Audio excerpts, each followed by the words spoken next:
What up, what up, what up, New York Giant Nation and sports fans all over the world? It's your boy, MacDaGiantsFan, and this is episode 14, Premium Takes. Let's go! But Woo! y'all know what it is. Premium Takes every Sunday. We got our co-host Adam Costas, Zion Hello. Zenith, and a special super Yo. guest, new NYG Jeffy, 3285, baby. What's going on, Jeff? What up, what up, what up? Thank you for having me on the podcast today, guys. Thank you for Let's coming get on. it. Thank you. Thank you for having me on, fellas. But we're gonna get Anytime. right into it, man. We can get right into it, fellas. We're gonna put a little bow on the Final Four in the NCAA tournament, man. So we're gonna start off. We had the Final Four. That was a couple last week. Last weekend. And Villanova out the South region. We had Kansas out the Midwest region. We had North Carolina out of the East region, and we had the Duke Blue Devils out of the West region, man. And it was an interesting Final Four. One game ended up being a blowout, lopsided. Unfortunately, that was my Villanova Wildcats taking a hard L to the Kansas Jayhawks, the eventual national champions. What's going on, Slay? And then we also had the classic, the legendary, the almighty matchup. The Duke Blue Devils versus the North Carolina Tar Heels one last time for Coach K. What's going on, Logan? You know, one last matchup, one last New York What up, Giants Reels? Thanks Duke for joining, my matchup, man, friend. for Coach K. And it didn't go in Coach K's favor, unfortunately. It was a great game though, man. Instant classic for the last Coach K matchup against North Carolina, for it to go down in the Final Four. It was an absolutely awesome game, man. And then North Carolina will go on to face Kansas in the national championship. And that game also was an instant classic, a great national championship game in which Kansas Jayhawks ended up on top, man. But if you guys have any thoughts on the Final Four last week, You guys can go right ahead. I'll just go fast and I'll just finish. I follow the NCAA tournament. I'm not an avid college basketball fan, but I do always watch the final game. And what I do have to say is it was between North Carolina and Kansas, and I was really impressed on what I've seen. I get the entertainment in basketball. These are kids that is really putting it all on the line for the school pride, and just you can see just young NBA stories. You know what I'm saying? I have to say, I was impressed in both teams making it. Obviously, we see North Carolina there before, and it was a surprise. Correct me if I'm wrong. It was not a surprise, but I was happy to see another team other than the local teams make it in Kansas, and they ended up closing out a nice league and coming up with the victory. Like they was losing at half, and then they overcame a nice deficit to take the lead, and then ended up winning. That's what I meant to say. And I'm gonna pass it over to Adam and Jeff, and I want to thank Logan to drop the links. Let's get it.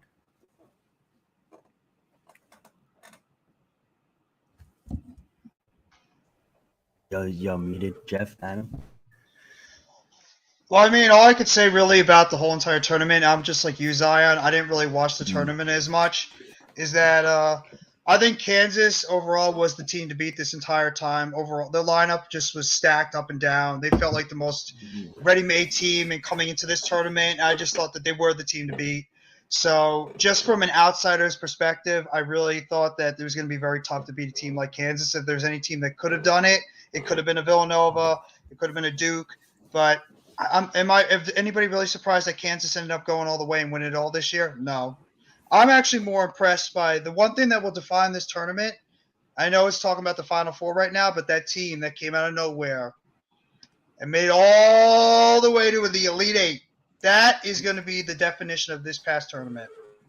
I was about to touch on them real quick. I wasn't going to end this conversation without touching on the Peacocks St. Peter's up in Jersey City, New Jersey, man. And what a great run they had coming out in this tournament as a 15 seed and making that magical run all the way to the Elite Eight until they ran into that buzzsaw that was the North Carolina Tar Heels, man. It was very impressive run, man. I'm so proud of that team, man. It was just great to see them competing like that. And when good things happen to the teams like that, and the people are part of that stuff, Shaheem Holloway, the coach of the St. Peter's Peacocks, I don't know if you guys know, but he has gotten a better job, upgrade, and moved on to now taking over as the head coach at Seton Hall. Now be coaching in the Big East. What up, Miz? Thank you for And joining. when great coaches leave a program, players also seem to want to jump ship because now we have 3 St. Peter Peacocks that have entered the transfer portal. So I guess they didn't want to hang around there without Coach Holloway anymore. So congratulations to all those players, man, all those guys, man. That was all a part of that. Something so special. Kansas won this tournament, but the biggest story of this tournament, in my opinion, is the St. Peter Peacocks, man, because that school came absolutely out of nowhere. I don't think too many people had any clue who this school was, anything about this school before they made this magical run. So my hat's off to them. Anybody else have any more final Absolutely. thoughts? We can move on. You said it perfectly. You said it perfectly, Mac. Props to St. Peter's. I mean, they're the ones that defined this entire tournament. The first 15 seed to ever go down to an Elite Eight. And you know what? As a born and raised Jersey person right here, that gives us pride to have one of our own being that first team going to the Elite Eight and having some incredibly stunning upsets going through the way. Now I know they ran into a buzzsaw team at the end against North Carolina because they probably ran out of gas, but major props to St. Peter's for the work that they did and to Holloway. Him and his players deserve a ton of credit for what they did. Absolutely. Absolutely. Adam, you got any words, bro? Talent usually wins out. So North Carolina is a more talented team. They get more talented recruits. So I can't blame them for putting a hurting on the Peacocks. But like Jeff said, it's good to see a team out of nowhere from obscurity come in and really blow up the tournament. And as a Jersey person myself, it was good to see them represent. Now let's see if Seton Hall can replicate what St. Peter's did. Or Rutgers. Let's get it. Absolutely. Not really man. Rutgers. No, I know. Well, we can segue on over, man. After we put that little bow, props to Coach K going into retirement, everything, all that good stuff. And one more thing before we completely change lanes here, man. Meant to say this at the very top of the show, man. Rest in peace to Dwayne Haskins, man. Unfortunately, this young brother had a really, really bad accident yesterday and lost his life at the age of 24, man, a few months before his 25th birthday. So, we all had strong opinions of Dwayne Haskins professionally, but this is on some real stuff. This is his life, and this ain't got nothing to do with on the field things, man. So really send our prayers to his family, friends, and everybody who loved Dwayne Haskins. I'm sure they lost someone special in their life yesterday, and he's a very young man. Unfortunately, he's missing out on the rest of his life now. So rest in peace to that young brother. As we did anybody have any thoughts they wanted to say about Dwayne Haskins before I move on? I just want to say, life is too short and anything could happen. So make sure you tell your loved ones, your friends, your family, the people you care about the most, even your enemies, man. Your life is too short, and I learned a lot a long time ago not to hold grudges and not to keep everything in. You just gotta appreciate every day you live. You wake up, the fact that you're breathing and you're alive. You just say thank you to whatever higher source you believe in. You just say thank you that I'm even having the ability to breathe. This planet is so beautiful, and we go through so much change and so much pollution and so much toxicity and so much negativity. But at the end of the day, you just cherish the ones that you have close in your heart, because like Max said, man, this is a tragic loss, and fuck that guy. I'm not even gonna mention his fucking name, but oh my god, the amount of disrespect in that tweet that was so uncalled for. This guy was a son. This guy was a husband. This guy was a brother, a cousin. So fuck him, that guy who sent that tweet. He don't get any airtime on this channel. Sorry for swearing. And prayers and thoughts with Dwayne Haskins' family and friends. That was perfectly said, Zion. And we don't have to talk about that other thing, but yeah, when you hear somebody losing their life at the young age of 24 years old, it just really just it hits you even harder than ever because he's got so much of his life ahead of him. And then just seeing and hearing about a tragedy like this and the way it had happened, I mean, thoughts and prayers to the entire Haskins family, to all his friends, his loved ones, to those at the Ohio State University that he played for them for years, and to the Washington football team, to the Pittsburgh Steelers, the teams that he played on. It's just you hate hearing things like this. And like you beautifully said before, Zion, just always keep in contact with your loved ones, the people that you care about. Don't be afraid to reach out and don't hold grudges because life is precious and you just don't know when that time is going to happen for you. So just keep the hate away and just bring the love in. Absolutely. And for Miz, that's a story for another time. I'll tell you later, my friend. Let's get it on to the next topic. We got WrestleMania recap and what's heading to come towards Backlash. Who wants to begin? Should we start with WrestleMania itself or go into Raw and SmackDown? So WrestleMania and then head into War and SmackDown. Well, I thought WrestleMania overall, the show, I mean, there were some really fantastic and awesome memories and moments that happened at the show, especially some of the some of the matches we went in there that we didn't think would become as good as they actually did. I mean, the Kevin Owens moment with Stone Cold Steve Austin, which actually ended up going from a talk show segment into a match, a no-holds-barred match, was absolutely entertaining as can be. If you're a fan of Stone Cold Steve Austin that got to watch his rise in 1996, 97, especially at the beginning of the Attitude Era, and then after his abrupt retirement in 2003, after his WrestleMania match against The Rock, if you're a person that never got to see this guy wrestle, you were in for an absolute treat because there's nobody that can ignite the entire audience, can get the most out of the audience than a Stone Cold Steve Austin, especially in a wrestling capacity. And I thought it was it's just an absolute honor for Kevin Owens to not only be able to use his finishing move, but to be able to have Stone Cold Steve Austin his last match ever in Texas against Kevin Owens. So I thought that was an incredible moment. I thought the AJ Styles and Edge match was very good. Maybe a little bit too long, but I thought it was a very good match overall.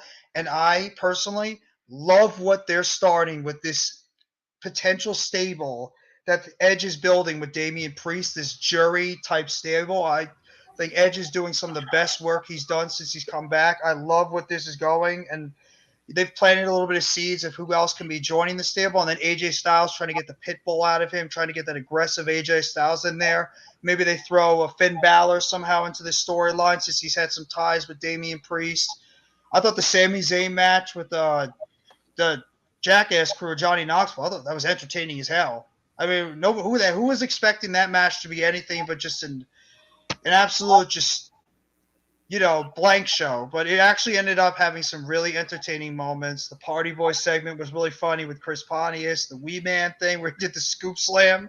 He was able to pick up Sami Zayn and scoop slam him to the ground. I mean, That was good. That was really fun. The women's match was great between Bianca Belair and Becky Lynch. That one stole the show the entire night. The triple threat tag team match was great. And then, I mean, the World Heavyweight Championship match, it fell in terms of what it could have been, but I guess because of what happened with Roman Reigns as a potential injury, you can understand it. But yeah, I mean, I thought the show overall was really good for what it was. You forgot the best part: Cody versus Seth Rollins. Oh, that's That was right. probably a match for the ages. Something that one of those WrestleMania moments where you wanted to be in Dallas that day because that's the moment that's going to be you when you go back and you look at the history and you read the magazines and do all the the nostalgia, that's one that you're going to remember for a long time. The way he came up, the pop that he got, and the fact that Seth Rollins, we got to give it to him, is one of the best performers we have today. We want to give our hats off to Cody, who is turning the page from his WWE career and turning back the clock. Right? He's going to do what Dusty Rhodes and I recommend people watch Evil on NBC Peacock. It's the documentary of all the bad guys in WWE. Ric Flair does a great piece where he's talking about how Dusty Rhodes was his great his great antagonist that he needed to propel his career. And Cody Rhodes is coming back to do all that. It's going to be great to watch and see where his character evolves from here. I'd like to also touch on that Pat McAfee match, with Austin Theory. That was pretty fun to watch, and it was good to see McAfee, how he is, you know what I'm saying? Also to touch on Cody Rhodes too, getting into I like how Jeff covered WrestleMania. I'm gonna give the mic to Mac in a bit before we get into War and SmackDown, but I just wanted to say real fast too that I like the way he said on War. I'm not just gonna get into it. Where he's all like, at first I was texting Adam and I'm like, okay, this is lame. What is he gonna talk about? And then when he's all like, it's easy to come back to the WWE, it wasn't an easy choice. And it's just seeing what the character that they're gonna build out of him. And I do like this new look Cody, because the last time I watched Cody out, I just seen him as that new kid on the block. That his dad's legacy was ruling everything. What's up, Kayla? Thank you for joining the screen. And I loved WrestleMania, the last match, the main event. That was lame. That could have been done better. But obviously, like what Jeff said, it was an injury in Roman Reigns. But still, I am excited to see where the storylines play out. I am more invested now into WWE because of you guys. So thank you guys and F you guys at the same time. And that being said, I'm gonna pass it over to Mac if you have something to say, or we can get into War and SmackDown.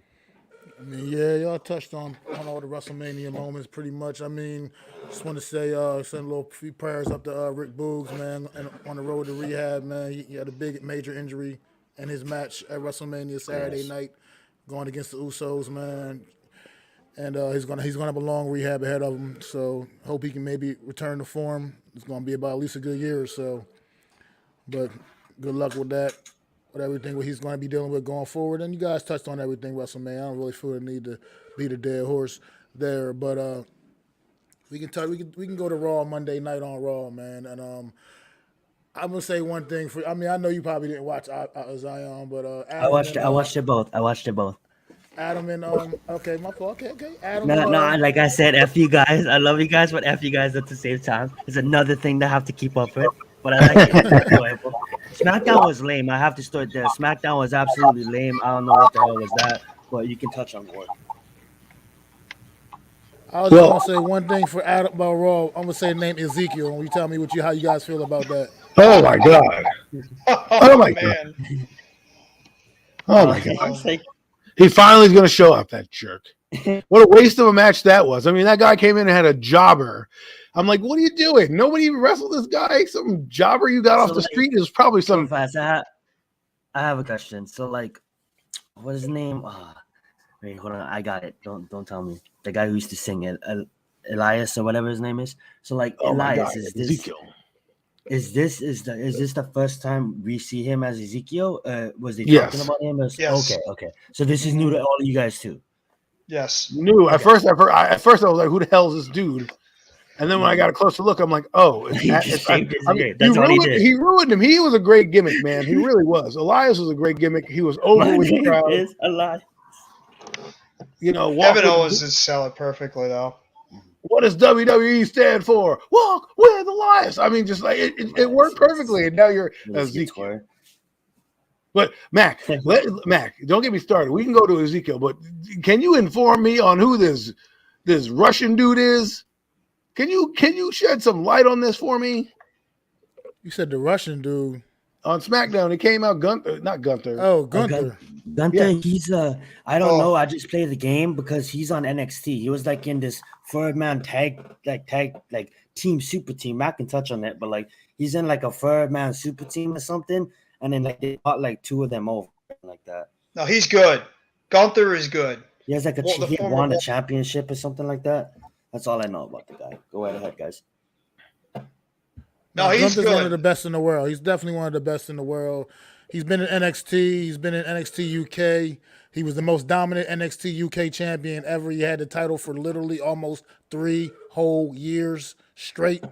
He's definitely a beast. And him coming up there and looking like potentially we could get him and Roman thing going. Maybe I don't know what the ultimate plan is there.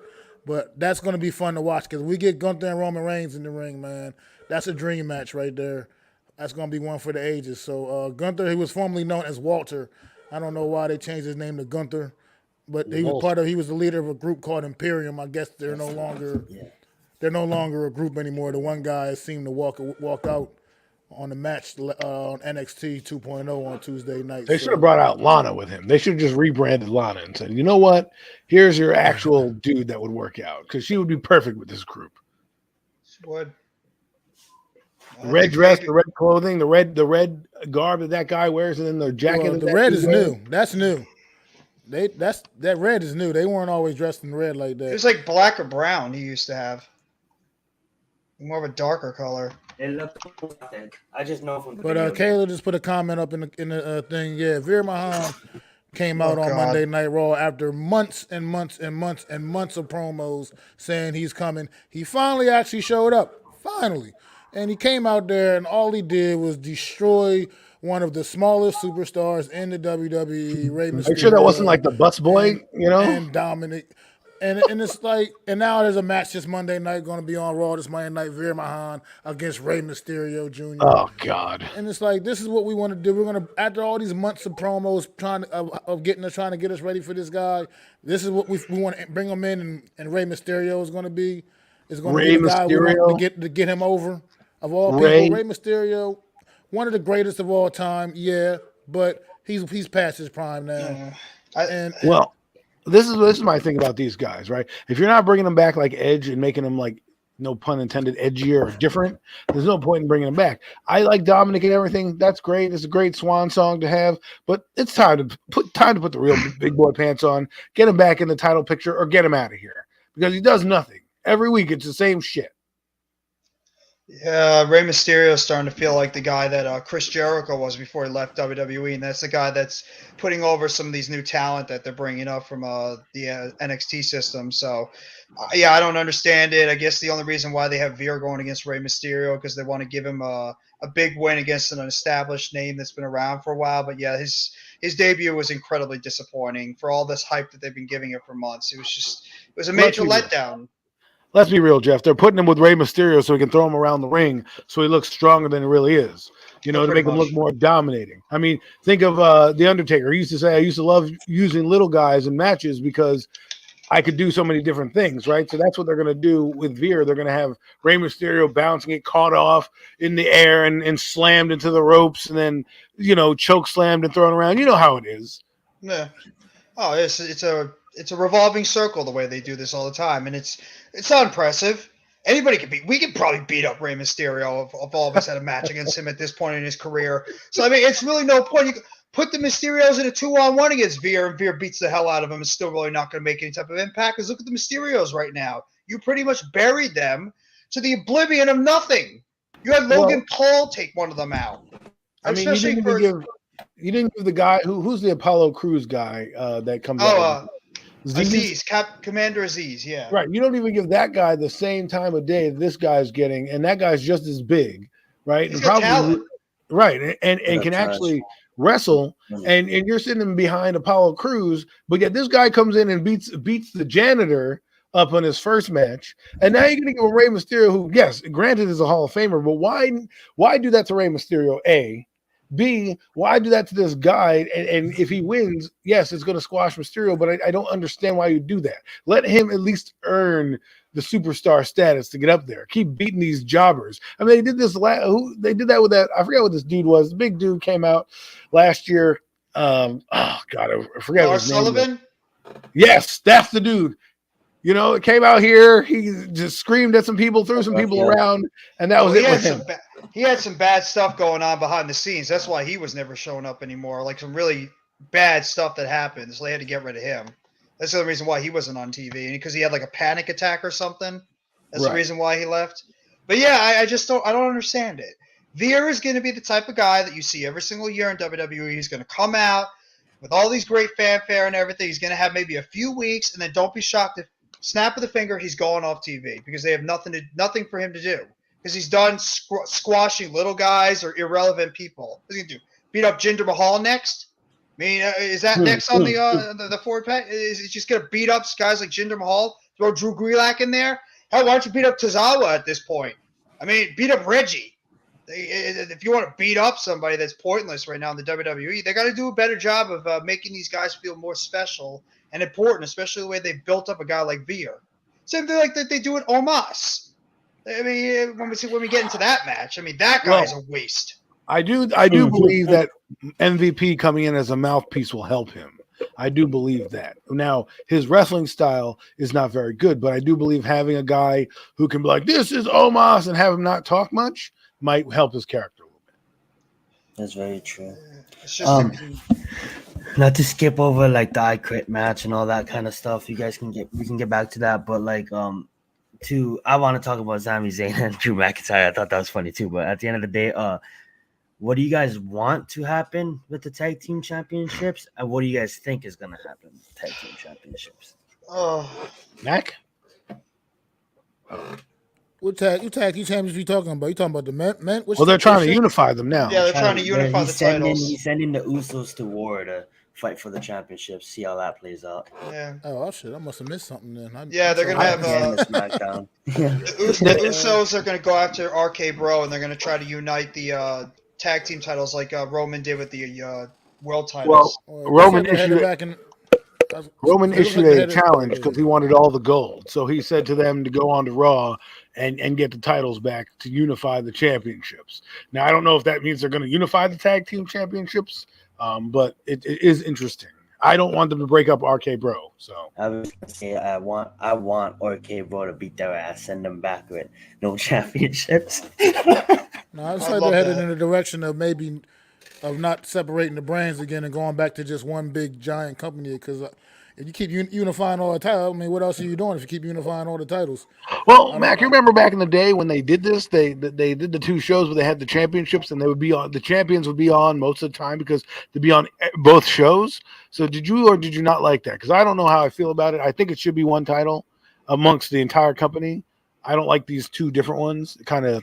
Can I answer after Mac? I'll let Mac. I think it just waters it down. It's watering the product down. It's not enough. It's not enough parity because you got so many guys here, so many guys there, and you end up just getting the same matches over and over and over and over again. So it's like, I don't know. To me, I'd rather just be one big happy company and just have your top guys performing on your big stages, on your Raws and SmackDowns, and you can put together other little smaller shows to showcase some of the lesser known talent, behind the scenes. I mean, this day and age of the internet and everything going on, YouTube, all types of other. There's so many platforms you can showcase the talent of the other guys that don't necessarily get the big TV time when it comes to Raw and SmackDown, but they can still be showcased in other ways. And I feel like they should just utilize some more platforms and start doing things like that. And there's no need to have a Raw title, a SmackDown title, because you don't. It's just like I said, you're just getting all you do is end up getting the same matches over and over again. It's just watered down product. But I was going to ask y'all about another storyline we can move on to. If we going into that's something that irritates me about the women's division is you put these tag teams together like for that fatal 4-way match at WrestleMania. Like I said, they were all fake tag teams. In my opinion, none of them were real actual teams. But now you got Liv Morgan and Rhea Ripley that appear to be already headed for a split up after just a few weeks. It's like, they are splitting. They're definitely splitting. What was even the point of putting them together in the first place? If a few weeks later you're going to have them split up.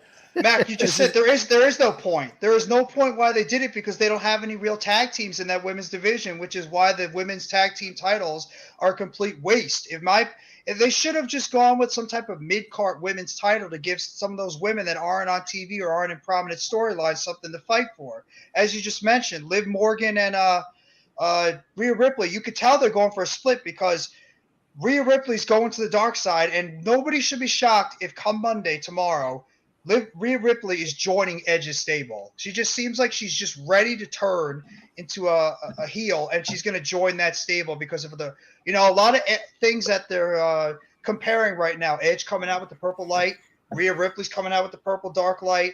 A lot of characteristics coming together in terms of that. So probably they're going to lose in some type of way. Like Liv is going to get pained and lose the match. Rhea's probably going to get pissed. Maybe it looks like everything will be all right, and then she'll just go and attack her. Maybe Edge is standing on the stage or something and watching the whole thing happen as Rhea just beats down Liv Morgan. And, there's another team split. They just did it this past week with Zelina Vega and Carmella splitting, which was just a stupid team to begin with. But, yeah, there's just no stable teams on this brand. And, I mean, how long until Sasha Banks and Naomi split and they have a feud? They need to actually have legit women's tag teams that have come together as a tag team and can be actually displayed as a tag team. And that's the biggest problem even for the men in a way, too. There's too many people that are single stars thrown together as tag teams because they just don't know how to build a proper tag team together. So I wanted to go at him. To touch on Kayla's comment, yes, we'd all love to be at MetLife Stadium for a live football game. We're not all Jet fans, but you can't pass up on an opportunity. Mm-hmm. So, yeah, and real fast, Kayla. I seen your next comment. Put the awesome. Let me ask my manager. Put that on screen, Mac, if you can. If you're legit about that, I'd like to meet you in person. I live in Santa Barbara, so let's meet up. If you're really coming back to Santa Barbara, I'm in Santa Barbara, so let's get it. And I want to touch on the whole team purpose, and I'll let finish with his point real fast. This I just want to respect. If you look at the WWE, there's such a brand that you have Monday Night War that's been going on for damn near 3-4 decades. We got SmackDown with, I don't know, but 20 plus, 30 almost. You know what I'm saying? And they're one of the biggest, if not the biggest production team. But the amount of work that the backstage crew puts in, traveling all over the world, putting on these shows, they have a lot of energy and they spend a lot of time. And if you look at the writing, they plan for these major superstars. They plan their storylines out.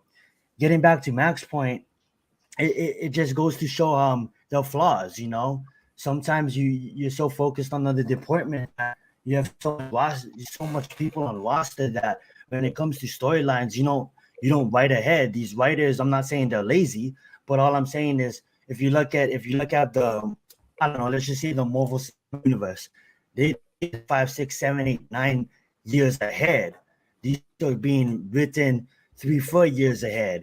These storylines are being drawn out. These TV shows are being planned. That's Hollywood, that's big production, but WWE is just as big as entertainment. You know what I'm saying? So that being said, these writers need to not only focus on these major superstars, but also take the time to plan out months, if not 6-7 months in advance for all the people on the roster. That's just me, though. I want to say that is true, but Vince McMahon changes his mind a lot. So a lot of the stuff that you see, Zion may be a last minute change, because I've heard that he squashes, not on purpose, but he'll have a whole storyline planned out. And the next thing you know, the guy has, it comes out like a clown in a clown costume and it ruins his whole gimmick or something like that. Or they don't utilize him properly. Vince McMahon is scared to let the writers write because of the money. That's why we have Brock Lesnar coming back. That's why we have the geriatric Goldberg coming back. You know what I mean? Like Goldberg should not be in a wrestling ring at all. He should be a gimmick. Ronda Rousey back too. Well, I mean, if Ronda Rousey's going to have a legit run and be here, I don't care if he brings her back. I just am, Edge, I sympathize with Edge, so I can let him come back. As a matter of fact, I think he should have beaten Roman Reigns for the title, but that who am I to write WWE's content? You know what I'm saying? They got scared again. I think you just said it right there too, and also the fact maybe another reason why they're afraid of writing Vince McMahon's scared is because a lot of the big stars that he has created in the past ended up leaving him going into Hollywood. So maybe he's afraid to properly build up some of these stars into big time mega stars, like what Roman Reigns is essentially becoming right now, because he's afraid they're going to eventually depart for Hollywood, and he's going to have trouble building up another guy that's going to be on that level. So, but I mean, I agree with Zion said before. They do need to try to find a way to build up some storylines for not only the major guys like a Roman Reigns or a Charlotte or those people. They got to do it for the mid-card people, so at least they have some type of direction. But what Adam said before, too, is true. Vince McMahon just can have a storyline going for a few weeks, and then it comes to that day of when the show is supposed to go on, and then snaps a finger and he changes his mind. Let's do this. He's like, you know what? First you're going to come out and you're going to do this, and then 10 minutes later he's like, nope, I changed my mind. You're going to get squashed in 10 seconds. Like, it's just like he doesn't have any, he doesn't like let it flow. I'm in Goleta. If you're from SB, you understand. Sorry to cut you off, Jeff. I'm No, in it's Goleta, but I have an auntie that lives on Foothill, but I know exactly where that is. Continue. No, Jeff. I mean, I agree with you, Jeff. I also think that, like McMahon is scared of certain things. That's why, because I read an article years ago, recently, I should say, not years ago, but that the reason WWE is failing is they have no stars coming out the gate, right? So you can't keep your brand going if you don't got stars. Maybe Cody Rhodes will help them, because now they'll say, well, now we got another guy we can put the belt on and kind of ride with that, because Roman Reigns can only go so far. The Acknowledge Me character, while it's great, it only has so many layers to it. It's not like an Undertaker. It's not like even a Brock Lesnar where you're like, oh, man, this guy is menacing. You're like, all right, acknowledge me. We get it. Okay, what are we doing here? I think they just also need to start creating some – I mean, they have stars on the roster that could get it done. I mean, Seth Rollins is having some of the best work he's done in years. He could be a guy that if you really wanted to, you could throw the title on him. Kevin Owens has been on a roll lately. He's another guy that deserves a token title run. I mean, you could always throw on AJ Styles. This Edge character, I mean, don't be shocked if Edge ends up winning the title eventually with this whole jury group that he's got going on. I think that was actually the best thing that happened on the entire Raw show, is that whole Edge and Damian Priest segment. And also, you could also give it to you could there's a bunch of guys you could put that title on, but like Adam said, they need to get guys that are coming out of the gate that can become superstars immediately. And I think that's what they're doing with a Braun Breaker, where they're pretty much fast tracking this guy to the main roster, and they're pretty much projecting him to be a big star. And I think eventually they're going to do the same thing with Gable Steveson, the guy that they brought in from the Olympics. I mean, Vince McMahon has got a keen eye for this kid, and Vince McMahon is going to try his hell to make sure that they push this guy and make him into some type of star. We all hope that he doesn't try to be the next Kurt Angle, because it's not going to work. I agree with you, Jeff, and also too, I hope that they find a way. Like, they're bringing in so much new talent, right? They brought in this new girl that these two guys wanted to kiss and all of that on SmackDown and stuff, and they're bringing up all these talents. And look at Omos, he can't even talk. So at the end of the day, like, can we just find a way to utilize people like Kevin Owens to good use? Good storylines for AJ Styles, valid storylines for Finn Balor. What's going on with Alexa Bliss? Like, I don't look into the full details in their personal life, so I don't know if they're injured, if they're being held back, or what. She got married recently. Okay, there you go. She got married. So like all of these really performers, like really A-list superstars, WWE. Okay, they're all superstars. They're all called WWE superstars, but these A-listers are being like invalid storylines. And you have Bobby Lashley. I actually grew to respect now. You know what I'm saying? Now that at first I didn't really like him, and then now he's his second come, his third come around. I'm like, okay, this guy can actually really be something. And it's kind of like you set up, like we talked about in previous episodes, a half-assed storyline for the Royal Rumble and all of that. Didn't even watch the Elimination Chamber, but I'm just hoping that if you're gonna bring up new people on the roster, just find valid and have valid storylines for your main characters in your show. I think Raw is also at a state of loss right now because they don't have a world title anywhere right now. So, I mean, they're just trying to put things together any way they can. So they're sort of in just a state of flux after WrestleMania of who's going to be a good feud against who. I mean, Kevin Owens is coming off the best work that he's done with that whole Stone Cold Steve Austin build and have the honor to wrestle Stone Cold Steve Austin. Then you bring him out on Raw and you have him have a thing with Ezekiel. Kevin Owens should be at the top of that card fighting for a world title after what he just did. Finn Balor is He's the United States champion. You got to give Finn Balor something to do. I disagree, though. I think AJ Styles is going to have a big feud with Edge. That's going to continue to go on, so I don't think that's going to be as bad. But, yeah, they need to do something with some of these guys. This Vince McMahon's got to trust some of these guys, and I don't know if he does. I don't think he does. Yeah, and also, too, in KO, like, well, let him take one of those titles off of Roman Reigns. He damn near deserves it. You know what I'm saying? Yeah, they had him as, like, the guy to I don't know how to put this, but, like, you know, show off the title, I guess. Like he was a good presenter of the title for his time having it. But even Finn Balor, like, what, he had it for like 1 week, 1 day or something like that. Then he got injured, and then he never again. So it's kind of like, yo, like, I'm sick of. I'm not gonna be the person that said I told you so, because I'm not that person. But here's the thing, like, we all seen the fans playing with the beach ball. We all knew it wasn't gonna be an exciting match. Like, regardless of Roman Reigns getting hurt or not, just outplayed storylines. Like, if it's outplayed, like, move on. Okay, I get it. Roman Reigns is the moneymaker. He probably makes the company more money, but watch them outplay him. You know what I'm saying? I don't want them to put him on every single show, and then of a sudden his character is gonna get boring. You know, and not acknowledge me. Okay, it's good. I like it, but it's kind of getting old already. You know what I'm saying? You walk out with all those champions, that's beautiful. It is gonna get stale fast, and I'm not a guy who grew up in like the Attitude Era, the Ruthless Aggression era, or nothing like that. I watched a little bit of Ruthless Aggression, but I grew up in that whole like John Cena era, you know, with Batista, Randy Orton, and all of that. After they separated from that whole group, and Randy Orton won the title, and then they slammed him. I forgot that Evolution. Evolution. Thank you. And then I seen the new XXX with Shawn Michaels and Triple H. But at the end of the day, like, even in my time growing up, I kind of feel like they had better, funner characters. You had like even like those heels and the faces of the company was just, this is just me being honest, was just still kind of overplayed with the superstars and like John Cena and stuff like that, but still had better storylines than this lazy day and age in 2022.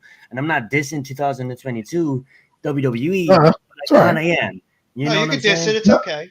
Well, the thing is, Zion, I agree with you. But this era reminds me of the Triple H era, where he just won the title after title after title, and you're just like, all right, man, when is this going to end? We're going to move on. Because Roman Reigns, like you said, while I like his character, come on, like, what's he really going to do? Like, he's probably going to be better off with that acknowledge me character as a good guy. I guarantee you, Roman Reigns takes a few months hiatus after getting beat down with the title, comes back and beats the new big bad guy. Let's say it's Gunther who won the title. Let's say Gunther wins, or whatever that new dude is, right? And he's terrorizing everything. And then all of a sudden Roman Reigns comes back as the hero. I guarantee you that not only will he be so over that doesn't matter what he does, but I think that's what he needs right now. Give him a break, let him get off the screen a little bit, and then boom, bring him out someplace crazy. Maybe next Royal Rumble or something like that. They just need to find somebody that can come out and just beat Roman Reigns, and trust somebody that can come out and is big enough to beat Roman Reigns so they can get that title off of him. I'm sorry. Go ahead, Mac. No, I was just going to say, it's just about ready to move on, tie a bow on this. And you guys, any final thoughts about this week before we move on? I mean, WWE's got to step up their game a little bit this coming Raw and SmackDown, because coming out of WrestleMania, they just had really two letdown shows. So they got to try to step up their game a little bit more when it comes to writing more creative stories, have like the characters have more engaged feuds and stuff. You know, just do a better job than they did this past week. But we'll see. I agree with you, Jeff. I just think they're nitpicking certain storylines. Like, we need to see the evolution of Edge and Damian. You know, I'd like to see the title stripped of Roman Reigns, go to somewhere else, do something different. You know, not every night where I have to see Roman Reigns talk. But that's all for me for that. Let's get it. Yeah, I was just expecting a little bit more from Raw and SmackDown this week. Disappointing. The surprises weren't nearly enough. Maybe they have some more in store coming up this week. We'll find out, but only time will tell. But who's left for a surprise? They have like nobody to surprise us. Really wanted to see a little bit more than that. I'm sure there's going to be a few more guys coming up from NXT. Yeah, a couple, but I don't know. I just wanted to see more, and they didn't give me everything I'm looking for. I'm not interested in talking about a Miz and Logan Paul rivalry. And so we're going to move on to the NBA, upcoming NBA playoffs. Playing games start on Tuesday. Gentlemen, who's hot going into these playing games, going into the playoffs? Who's hot, who's not, man? I'll let you guys take this one away, man. Brooklyn. Brooklyn. That's where we're going with this right now. Playing game on Tuesday. You know, it doesn't matter if they win or lose because there Say that one more time, Adams. Did you say that one more time? Well, it's a playing game. Yeah, for play Brooklyn. again. I just wanted to say it one more time. We don't need to play in. We're just in. But go. But I'm just saying, you know, I know I'm just joking, Adam. Go. Worried about us playing, you know, Cleveland Cavaliers. I'm like, yo, just get in the playoffs and let's roll. You got the best player on the planet. Okay, you got his Robin and Kyrie Irving, and the team plays some solid defense. Now I know Milwaukee's got a better team physically, and Miami's the number 1 seed. You can never overlook them. But the Brooklyn Nets have been resting, have been coming back, and are geared up for this run. And I'm not saying Ben Simmons is going to come around. I saw a story today that they were saying he might be around for the playoffs. If he comes, that's gravy on the dish here. Sorry. Yeah, I mean, I can't really say much more than what Adam said. He's absolutely right. I mean, Brooklyn's heading into this play-in game, coming off 3 straight wins. They beat up on Indiana today. They got Kyrie Irving and Kevin Durant, 2 of the best scorers in the history of the NBA, playing at the top of their game. Bruce Brown has become that intangible X factor of a player on that team. Because, I mean, how can you not love what this kid is doing everywhere? Nick Claxton's doing a solid job at the center position, along with Andre Drummond. I mean, they should be able to handle Cleveland. I mean, yeah, they're going in as a 7th seed, but Miami, Boston, Milwaukee, they don't want the Nets right now because the Nets seem to be clicking right now. They seem to be getting themselves all together after a tumultuous entire season. And you know, maybe those seeds are higher, but they don't want to see the Nets right now, especially when Durant, Irving, and that team is healthy. Seth Curry has been a great addition to that team, been hitting the threes consistently. Patty Mills has rediscovered his shot on the outside. I mean, this kid, Kessler Edwards, is starting to come in. He's been contributing. You always have Blake Griffin and LaMarcus Aldridge, 2 veteran big men that you could put in there if need be. So the Nets are coming into this playoffs on a hot streak right now. And, I mean, you can't deny that they are a threat. If Ben Simmons can somehow come in. Just type Zans and it should arrive on YouTube. I'm sorry, Jeff. No, it's okay. If Ben Simmons can somehow join this team, yeah, he's not going to probably be the Ben Simmons that he was last year, coming off a back injury right now and not really playing at all this season. But the Nets are a team to fear. They're not going to be an easy exit as maybe a lot of people thought they were. So, you know, it's going to be fun. As a Nets fan like myself and Adam, I mean, how can we not be excited? And Zion, you should be excited too as a Heat fan. I am. I you're want the number best 1 seed. You guys are going to have an opportunity to make it to the NBA Finals. But the team that actually scares me the most is Boston, because Boston has been clicking a lot since they got all their players back. They are a scary team right now. Now, I know they lost Robert Williams to an injury, and who knows what his status is going to be going into the playoffs, and he's been a good low-post threat for them. But when you got 2 players like Jason Tatum and Brown, and you got Marcus Smart playing really well on the outside behind the 3 mark, you know how a pain in the ass he can be. Playing very smartly. On the defensive side. He is playing very smartly, and they got a very good bench. Al Horford is playing well. That team is going to be a threat in the Eastern Conference. Well, let me ask you about another team in the Eastern Conference that they made a big trade, you know, mid-season. Came out the gates from the trade. Looked like everybody thought they were going to be the team to beat in the East all of a sudden. Had a few good games. Now they have all of a sudden looking like an absolute shit show. They falling apart. This team can't seem to get out of its own way. What do you guys think about them Philadelphia 76ers going into these playoffs? The James Harden curse comes alive again.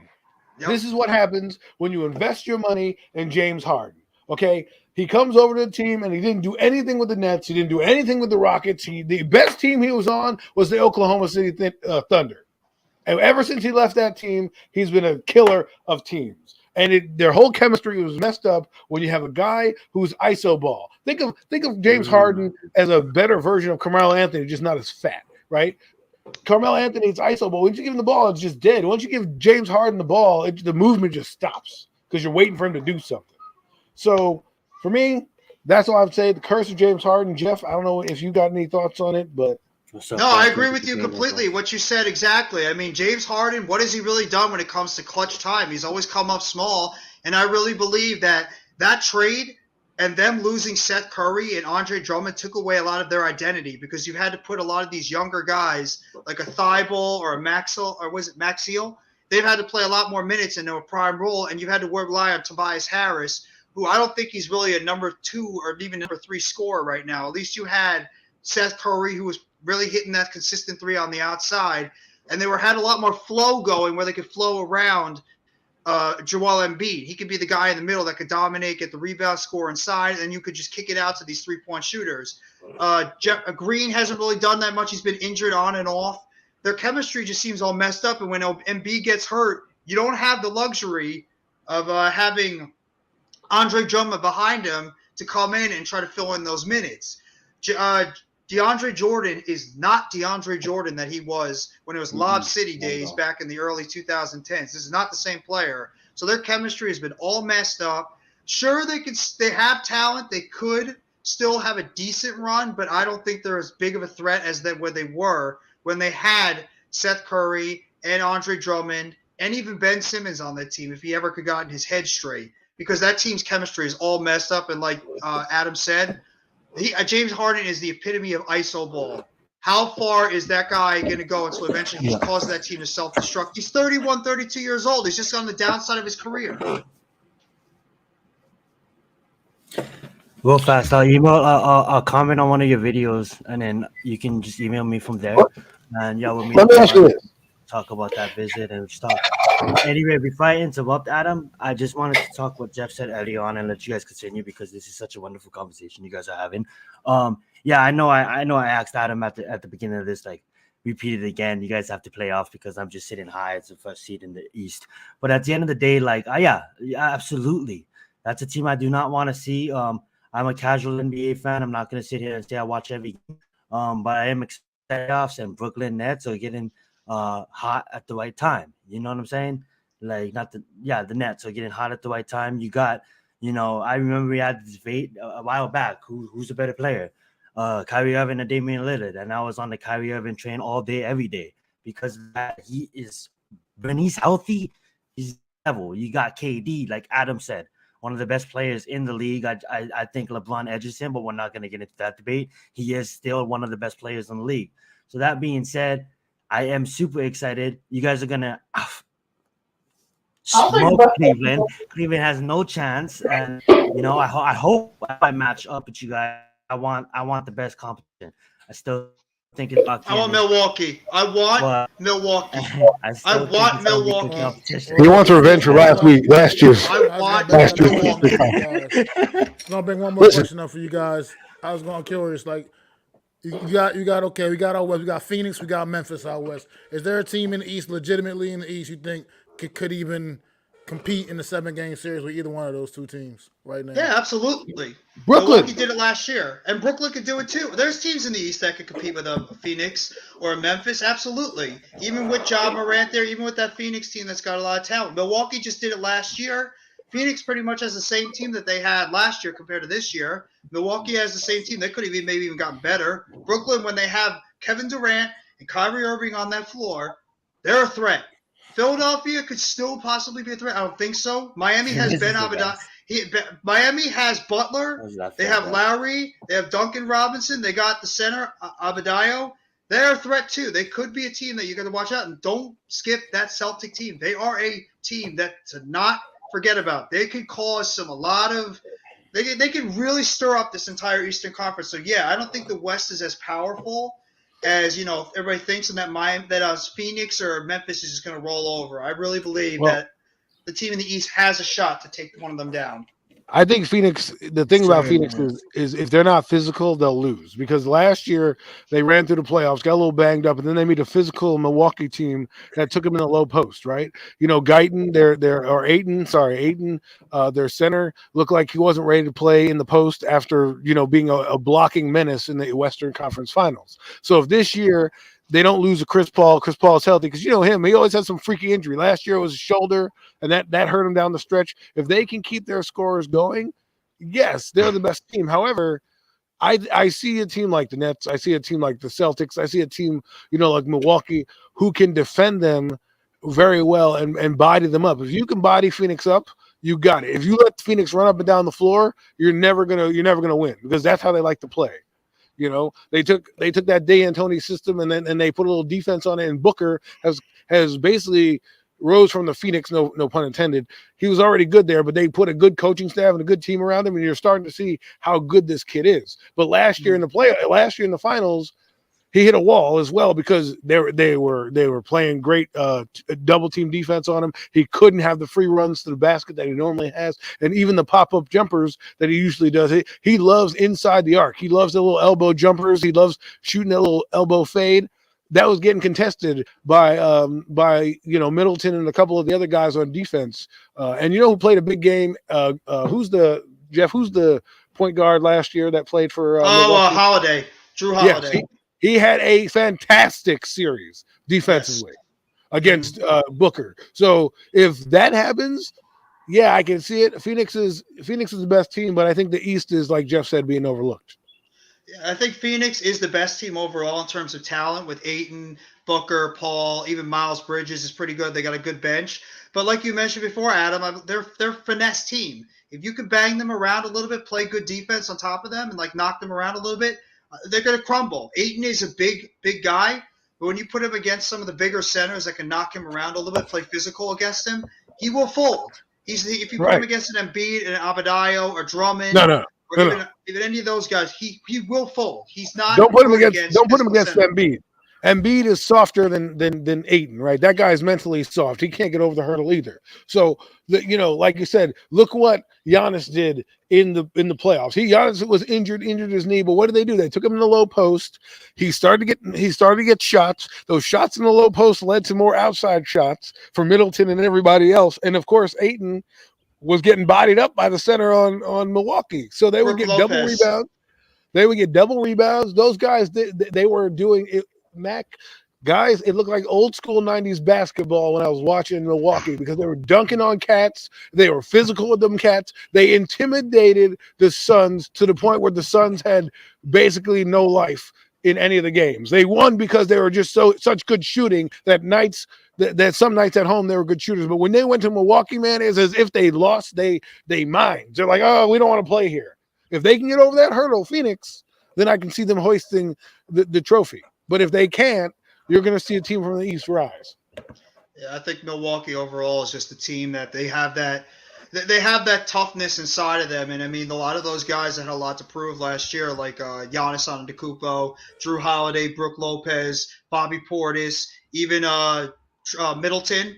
All those guys came out and they played tough basketball, hit their shots, drove to the basket, played a physical brand of basketball, and that's why Milwaukee is still a big-time threat to repeat, because they have already played that Phoenix team before, and they could take them out Phoenix again. I mean, and who knows? Maybe a team in the West could pick off a Phoenix. You don't know that. Maybe Memphis picks them off. Even a team like Denver. You can't forget about some of those other teams. That's what I was just getting ready to touch on. I was going to say, touching on Big Play Slade's comment, who do you think Phoenix's biggest threat out West could potentially be headed into the playoffs right now? Sure as hell not going to be the Lakers, because they didn't even make it in the playing game. Maybe private chat when you guys can. Just look at it and then let me know. Okay. Adam, what do you think? I'm drawing a little bit of a blank. What team do you think in the West could pick off the Suns?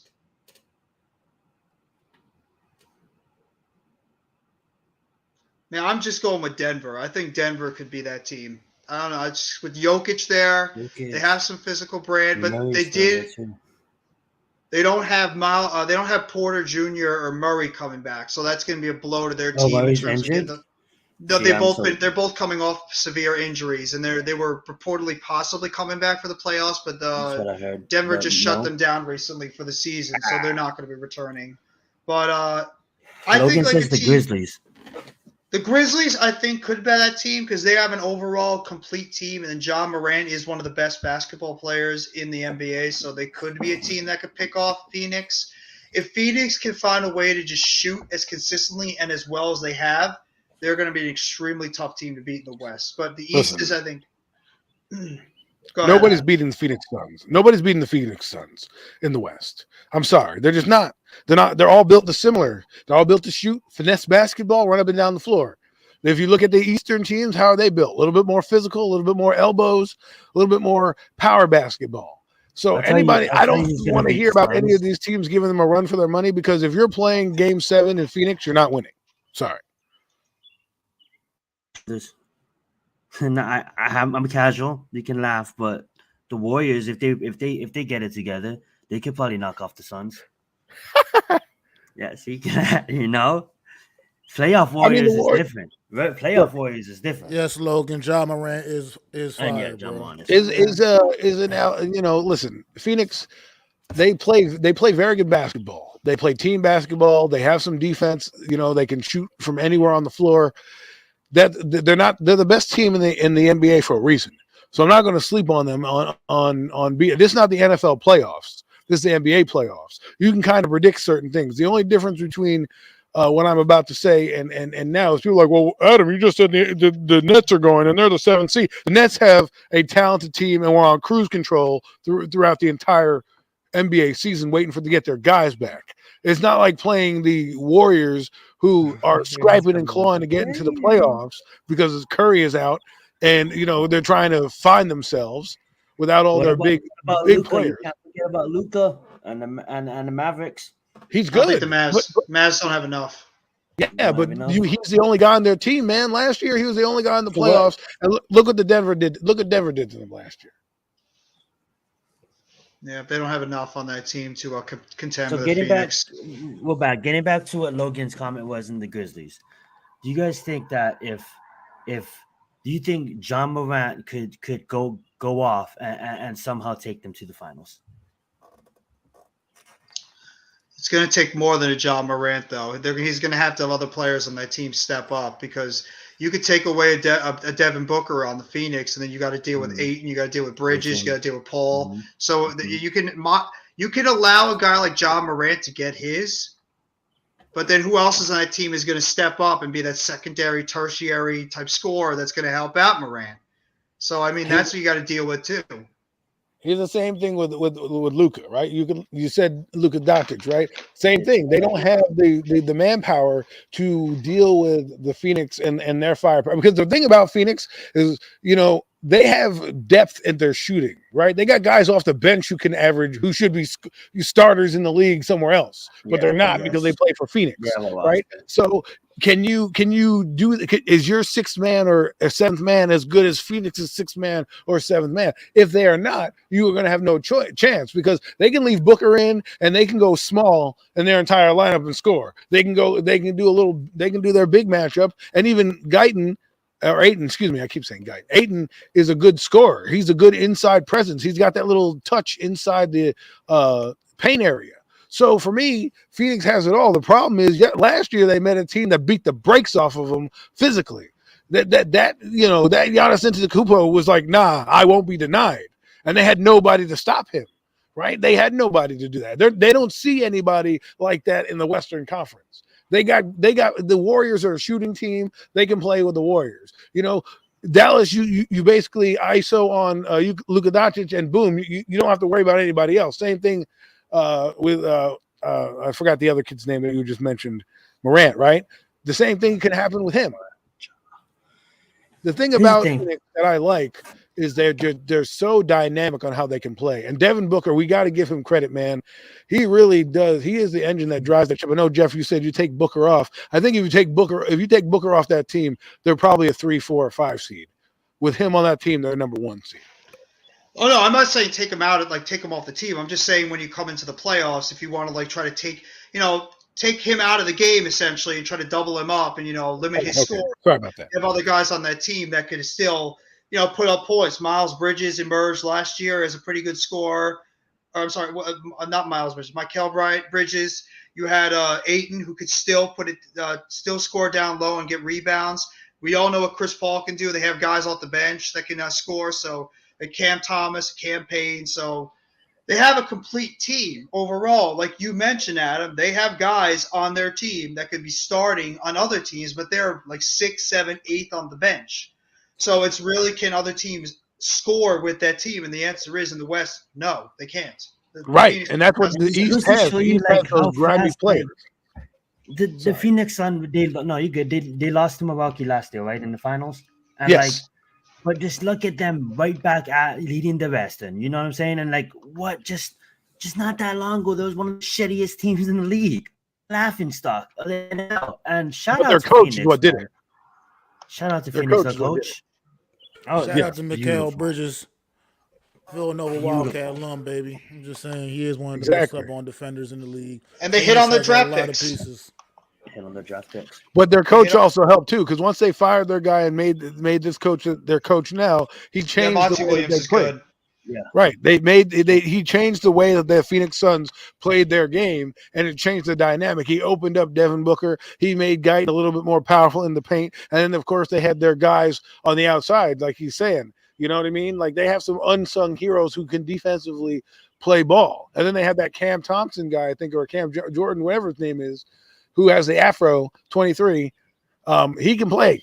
And if he comes back for them off the playoffs, he's gonna be their sixth man. And how do you defend that guy when you also have to defend Booker? Like, they can do so many different matchups. And if Chris Paul, here's the thing: if Chris Paul isn't injured and he plays Chris Paul basketball, they're going to be a tough out. They're going to be a tough out. Mm-hmm. No, even if they get to the finals, they'll be a tough out. And I think they built the team right. They got the right head coach for that team. He displayed a good system for them. They built that team with good draft picks, and they hit on them. And then they obviously made the trade for Chris Paul. It was like watching an NFL franchise building their team completely, getting that quarterback. And then they eventually got the final pieces to get ready for a championship run, and that's what trading for Chris Paul was. So they built that team correctly, and then they made the trade to get the last guy in there, and now they have themselves a championship team that's probably going to be good for the next few years, as long as Chris Paul can stay healthy and continue to play productive like he has been. How you doing, Levance? But yeah, I just don't see anybody out of that West that could take down a Phoenix Suns team right now that's just clicking, unless the Phoenix suffers some catastrophic injuries during the playoffs, like Booker or any of their guys. No, I'm not. I know, of course, nobody wants to see that, but because that's what happened last year. They lost Chris Paul, and well, we would know something about catastrophic injuries. It happened to us too. I'm just gonna say this though, but like I you guys may call me crazy, but I'll take Brooklyn over them. I'm not just saying that because you guys are Brooklyn fans. I really would. I'll take Miami over them, and I'll take Milwaukee over them. So good luck, Phoenix. See, I would love to see Phoenix guard Kevin Durant, because I don't know who they would put on him, because you can't really, the man's unguardable. And then Kyrie Irving against what would be, I guess you would say, what you hope his career would be is Chris Paul, right? Kind of the same ball handling, scoring type point guard that kind of facilitates. It would be an interesting matchup, to say the least. Milwaukee is the team that, if the Nets can beat Milwaukee, I think they get to the conference, they get to the finals, because I think, while I do believe in Boston, I think the Nets can beat them without really much resistance. But it's Milwaukee who I'm worried about because of how they played last year and how they continue to play. Phoenix, when you get to the Western Conference Finals, if you were to play those three teams, I think Boston matches up pretty well against them. I still think Phoenix wins that. Brooklyn, it's a toss-up. I would think KD would be the great mathematical equation, being that he's the best player on the floor. And then you have Milwaukee, who just plays great defense and is a physical team. Will Phoenix be able to overcome what they did? They learn their lessons from last year and are able to overcome the shortcomings of their team? I honestly think Bam will abuse Ayton. Like, good luck. I can't discount Miami, though, too. Miami does have a very good team, and they are the number one seed, so they could still be a team to watch out for as well. They could give Phoenix a run for their money, because they have some shooters as well. We have shooters, Tyler Hero, Michael Robinson. They can put up, and then you got Jimmy Butler, and then Kyle Lowry. Let's get it. And Kyle Lowry is one of those ultimate guys, the ultimate veteran, tough guy. Well, before the playoffs actually get underway, we do have these play-ins. I know the East matchups aren't quite set up yet because things can still change in the Eastern standings. But who do you guys like in these play-in matchups? Jeff? Well, I mean, obviously, I'm taking the Nets over the Cavs. I mean, I think the Nets are just an overall better team than the Cavs, and the Cavs they don't match up well with the Nets at all. And in terms of the other game, the Hornets versus the Hawks, I mean, it could go either way, but I'm leaning more towards.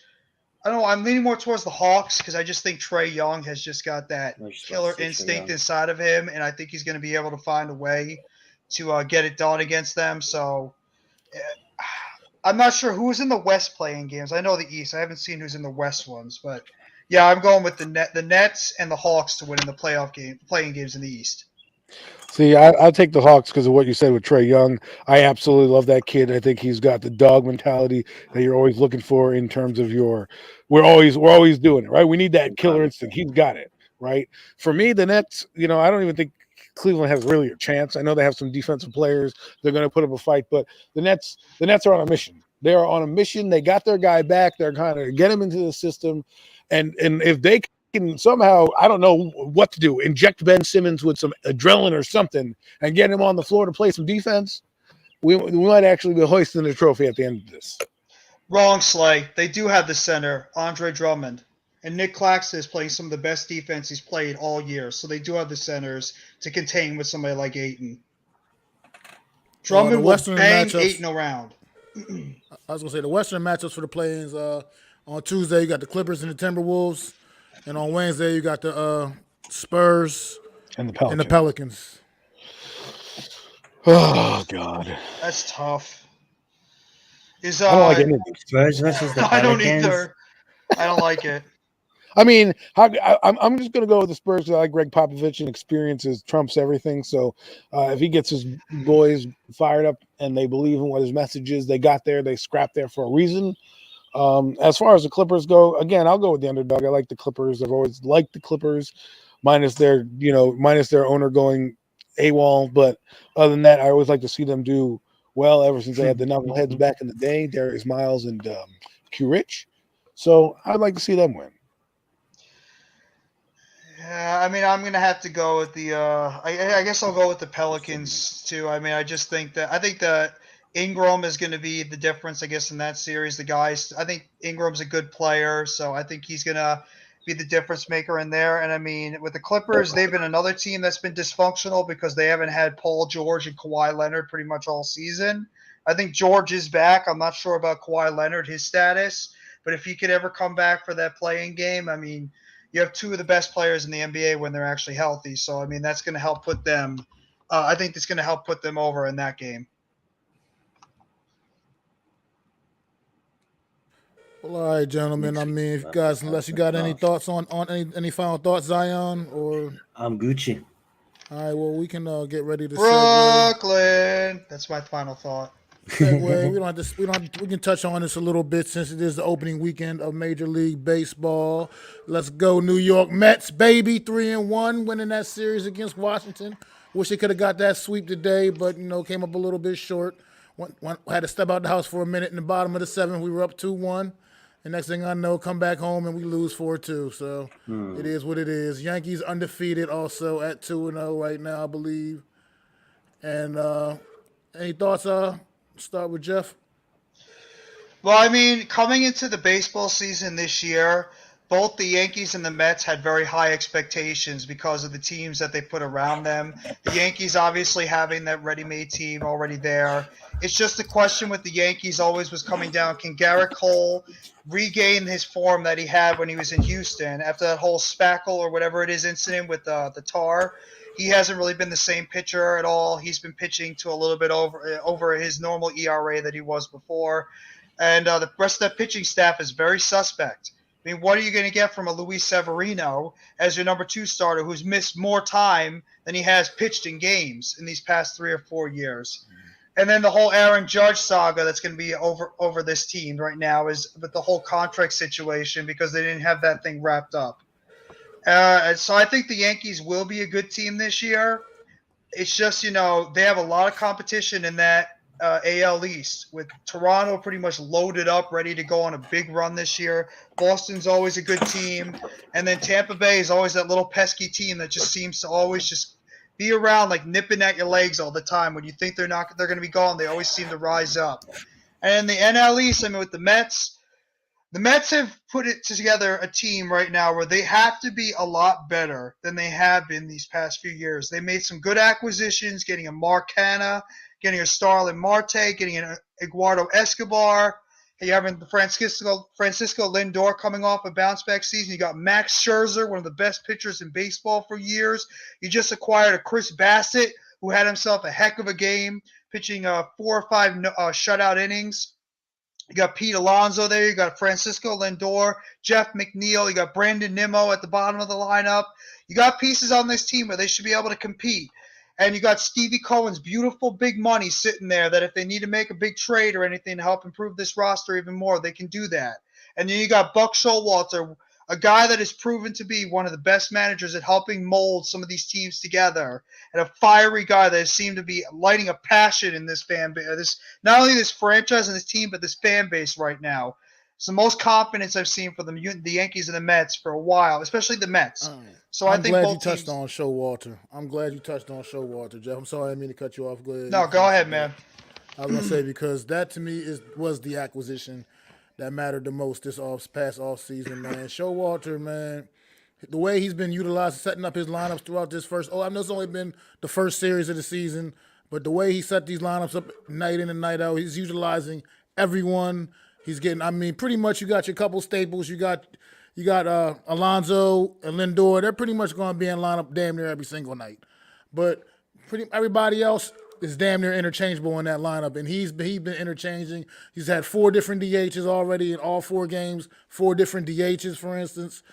He's just been masterful with setting his lineup, and this is without even going into this first series without his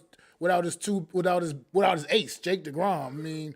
What more? Can you imagine this team, the run support this team gave the pitchers this weekend for this opening weekend for them? If they were giving Jake DeGrom that kind of run support. Oh my goodness! You just said it right there, Mac. But I think that's going to be the key. The biggest key for the New York Mets all season is going to be Jake DeGrom and his health, and if he can come back. Because right now they're a very good team that could be a playoff team. But if they can get Jacob DeGrom, who has been the best pitcher the past 4 or 5 years, if they can get him back healthy and he's able to pitch to the Jacob DeGrom that he has been, he is the difference of potentially making that team from a very good playoff team to a World Series contender. So the Mets really are going to be hinged a lot on staying healthy, being able to hit consistently, being able to have consistent pitching from guys other than Max Scherzer, Chris Bassett, Carlos Carrasco, Taijuan Walker, even if guys like Tyler McGill or a David Peterson, they're going to have to be able to pitch consistently, but it's all going to come down to Jacob DeGrom, and if he can come back healthy from that injury and he can pitch to the Jacob DeGrom level that we all know, because this team, they're primed and ready to make a run, but it's all going to hinge on number 48's arm and if he can get healthy. I totally agree, man. I'm excited. I'm really, really excited for Mets baseball this year, man. I haven't been this excited in some time. Just looking at the lineups we can put out there, it just makes me. It gives you a reason to be energized as a Mets fan, because the last couple of years we've been depending a whole lot on the pitching exclusively. Just haven't been having the bats in the lineup, getting the job done. Haven't been able to stay healthy. And I think right now we have good depth on this team, where even if we do have a couple of guys go down, we still got plenty of guys to step up. J.D. Drew hasn't even played a game in the field yet. For instance, he's only DH, I think, the one out in the one game so far. Oh yeah, J.D. Davis, yeah. I meant to say J.D. Davis. I don't know where I got J.D. Drew from. But yeah. So for instance, I like the fact that you can interchange your lineup where for instance, today McNeil played out in left field. Cano came in and played second. Last night McNeil was playing second while Cano was just the DH. It was not. Cano had a night off, I believe, as a matter of fact, last night. But I just love the way he's mixing and matching his lineup and getting the most out of his out of these players. Mac, you just said it right there. Depth on this team, something they haven't had for years, and also interchangeable players where you could put them everywhere on the field and it's going to be all right. Like Jeff McNeil, you could throw him at third, you could throw him at second, you can throw him in the outfield if you want. You got Dom Smith, who could play first base. You could be the DH, you could throw him in the outfield. You got J.D. Davis at third base. He could even play in the outfield. He could even DH at times. Pete Alonso is the DH. Eduardo Escobar, the ultimate utility player. He can play third base, second base. You play all over the field. They have depth on this roster, something they haven't had in the lineup in many years. I'm actually happy that they were able to keep that depth on this team. And the Mets, they are a team that should be able to make noise this year. But like I mentioned before, it's all going to count on number 48 if he can come back healthy, because he turns that team from a playoff team to a World Series contender. Yeah, 100%, man. Definitely. And I definitely agree, Keith Levance. Keith Hernandez, to me, should be in the Hall of Fame. He was definitely a Hall of Fame caliber player back in the 80s for the New York Mets at first base, man. Definite staple. And definitely still on that color commentary team for the Mets. Love their commentary team. Yeah. Him, Darling, and Cohen. Yeah, it's quite awesome, man. My sister used to babysit for Ron Darling's kids back in the day, man. That's how I became a Mets fan, honestly. I became a Mets fan a lot from the 80s team. They're the ones that really brought me into that Mets franchise. And then being able to follow guys like David Wright and Jose Reyes and those players really just got me hooked onto the Mets franchise. It's too easy to be a Yankee fan. The Yankees were always winning. You know, it's not a horrible thing to root for the lovable losers at times. I mean, we're not used to it with the Giants being good, but the Mets sucked for years, but it's all right. I don't mind. One thing about this Mets and Washington series that this past weekend, I did want to ask him, get an opinion about, because to me it got to be a little bit out of hand. We have 5 hits batsmen just in this series, in this opening series against Washington, and I'm curious and when they hit Lindor a couple of nights ago, that caused a little bit of a brawl. Because at that point, that was like a last straw. It was it was just at that point ridiculous. How can you just? What's up with your pitching staff? Why does he keep hitting all these players on the Mets already? It's only been one series. How do you feel about some of that? I mean, it was unnecessary, but it's just probably them trying to send a message. Maybe if they were crowding the plate a little bit to brush them off. But yeah, it's when you do it 3 nights in a row, I mean, it's a little bit out of hand. And I'm glad that the Mets, especially Buck Showalter, went out there and showed some fight and fire. Like, we're not going to deal with this anymore. And you know what? It's also good that they did not retaliate, but they let their play on the field dictate how pissed off they really were, because they didn't just go out there trying to throw at the Nationals' head. They went out there, they hit, they pitched. They had the bullpen working well. They did everything that you need to do to win a game. They let their play on the field define that team, and that's exactly what happened with a nice 3 out of 4 games for this first series. Zion? If y'all got any thoughts, I don't effort baseball, but I love the fact that you guys do. So I'm just keeping silent and enjoying. I mean, like they said. Sorry. Go ahead, Adam. I guess, go ahead, like Adam. I said, it's the Mets keeping their cool. I think they finally have a manager they can get behind. Let's hope that they can stay strong. Usually what happens with the Mets is they start off strong, they fall apart in the middle, and they never recover towards the end of the season. So let's hopefully they can weather some of this storm, get through the injuries that usually pop up every now and again, and let's see if they can carry it to the end. As far as the brushing the plate, 3 days in a row means they want to show you that they want to basically intimidate you. So, you know, I'm glad the Mets stood their ground and did what they had to do, because you don't need to be intimidated. It shows character. They hit McCann twice opening night. He got hit by 2 pitches in the same damn game opening night. McCann did, and then they got Pete Alonso later on in opening night. Then the next day, Lindor beamed Lindor right in the head. And then last night they got Marte. I mean, that wasn't too bad. That was just in a little shot to the back, little curveball. I could see that one actually just getting away from the pitcher. But those fastballs beaming you in the head, man. Good thing for that little that thing on the side of their helmet, man. Those Alonso could have been seriously injured. Yeah. From those pitches. You know what? The Mets, all the Nationals could do in terms of their hits is they had to hit Mets players. The Mets were getting their hits with home runs, first hit singles, doubles, triples, all that stuff.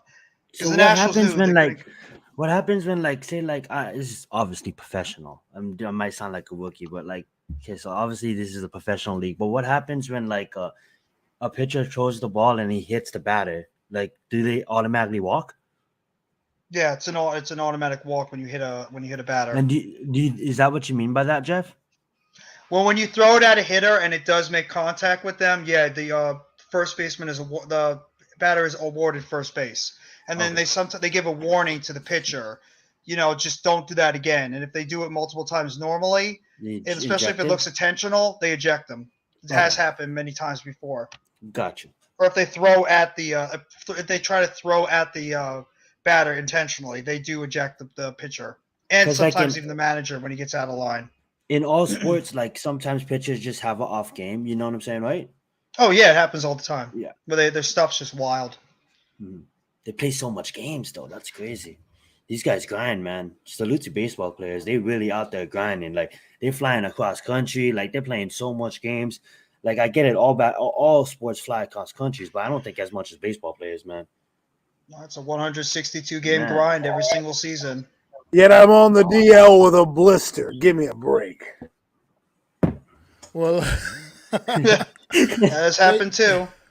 They do stay busy. I mean, like you said, for instance, the Mets just wrapped this series up against Washington, and they're headed to Philly right now. They're already on the road headed to Philly to get ready for a series starting tomorrow in Philadelphia. So that's crazy. It's Philly, so it is what it is. That's how it is. That's the life of a base. That's why you get paid the big bucks. These guys sign these ridiculous contracts. That's why you get paid the big bucks. You go out there, you gotta do what you gotta do. But Jeff, if you have any final thoughts on the opening weekend, because it's going to be an exciting season, and we'll have plenty more to talk about as the season progresses. I mean, it's just I think both the Yankees and the Mets are going to be good teams going into the season. It's just can they stay healthy and their lineups able to hit consistently, and can the Yankees, in terms of the Yankees, because I think the Mets pitching staff will be okay because they have more depth. Can the Yankees get more in their pitching staff besides Garrett Cole? And even Garrett Cole has been rocky to begin the season. So can the Yankees get more out of their pitching staff, their starting staff, than just Garrett Cole? And with the Mets, it's all going to come down to health. And like Adam mentioned earlier, can this team continue to play consistently well going into the months of June and July and August, where they always come out to that hot start in April and May, and then when June and July come around, this team just, I don't know what it is, they just fall apart. And like Adam mentioned before, they just collapse and they can't recover in the end of the season. So the Mets have to try to find a way to get over that little hump and play consistent baseball all through the season. But I think it's going to be a fun baseball season for New York fans. Yeah, I'm definitely excited for baseball season. It's going to be a fun summer, man. Me too. We're getting to that point where we ain't going to have nothing but baseball, so we're getting ready to get to that point soon. So, man, I'd love to see a Mets championship again after not really getting a chance to see it in '86. Miami Heat for life. Let's get it. Don't forget the Miami USFL Nation. Let's get it. That's true. There will be the USFL game. The Jersey Generals 2022 are playing this champions, Saturday, the Miami Heat. I completely forgot about the those. USFL. Yeah, I forgot about the that USFL. is coming up. So we won't have just a summer of just baseball. We'll have a little football to watch as well. But good thing the UFC is. It's going to be the crappiest football you ever did see. Speaking of football, though, we can segue into NFL talks. New York Giants have began off-season activities, and I know you guys have a lot of thoughts on this. So take it away, fellas. I'm gonna let Adam begin. Go right ahead, Adam. Okay, here we go. This is the segment we've all been waiting for. I know Miz is in here somewhere looking. I did watch Mother and Heat Quarter. Logan, stop it. Continue, Adam. So the thing is this. The offseason program has begun for the Giants, and I'm excited for the team and the direction of the team. I'm excited for the upcoming draft and what they're going to do. There's been some speculation coming out that they're looking at 36, possibly going for a quarterback. I know people aren't going to like that, but those are rumors. Doesn't mean it's going to happen. And I know people are saying, well, why would they go for a quarterback? I don't know, man. This is their regime. You know what I mean? This is what they want to do. So the Giants are back. The NFL's back. The Giants got to get ahead of everybody else because they have new coaches. So we'll see what happens. How many days left? Today is the 10th. We got 18 days, fellas. 18 days, and we'll find out who's at 5 and who's at 7. I'm excited.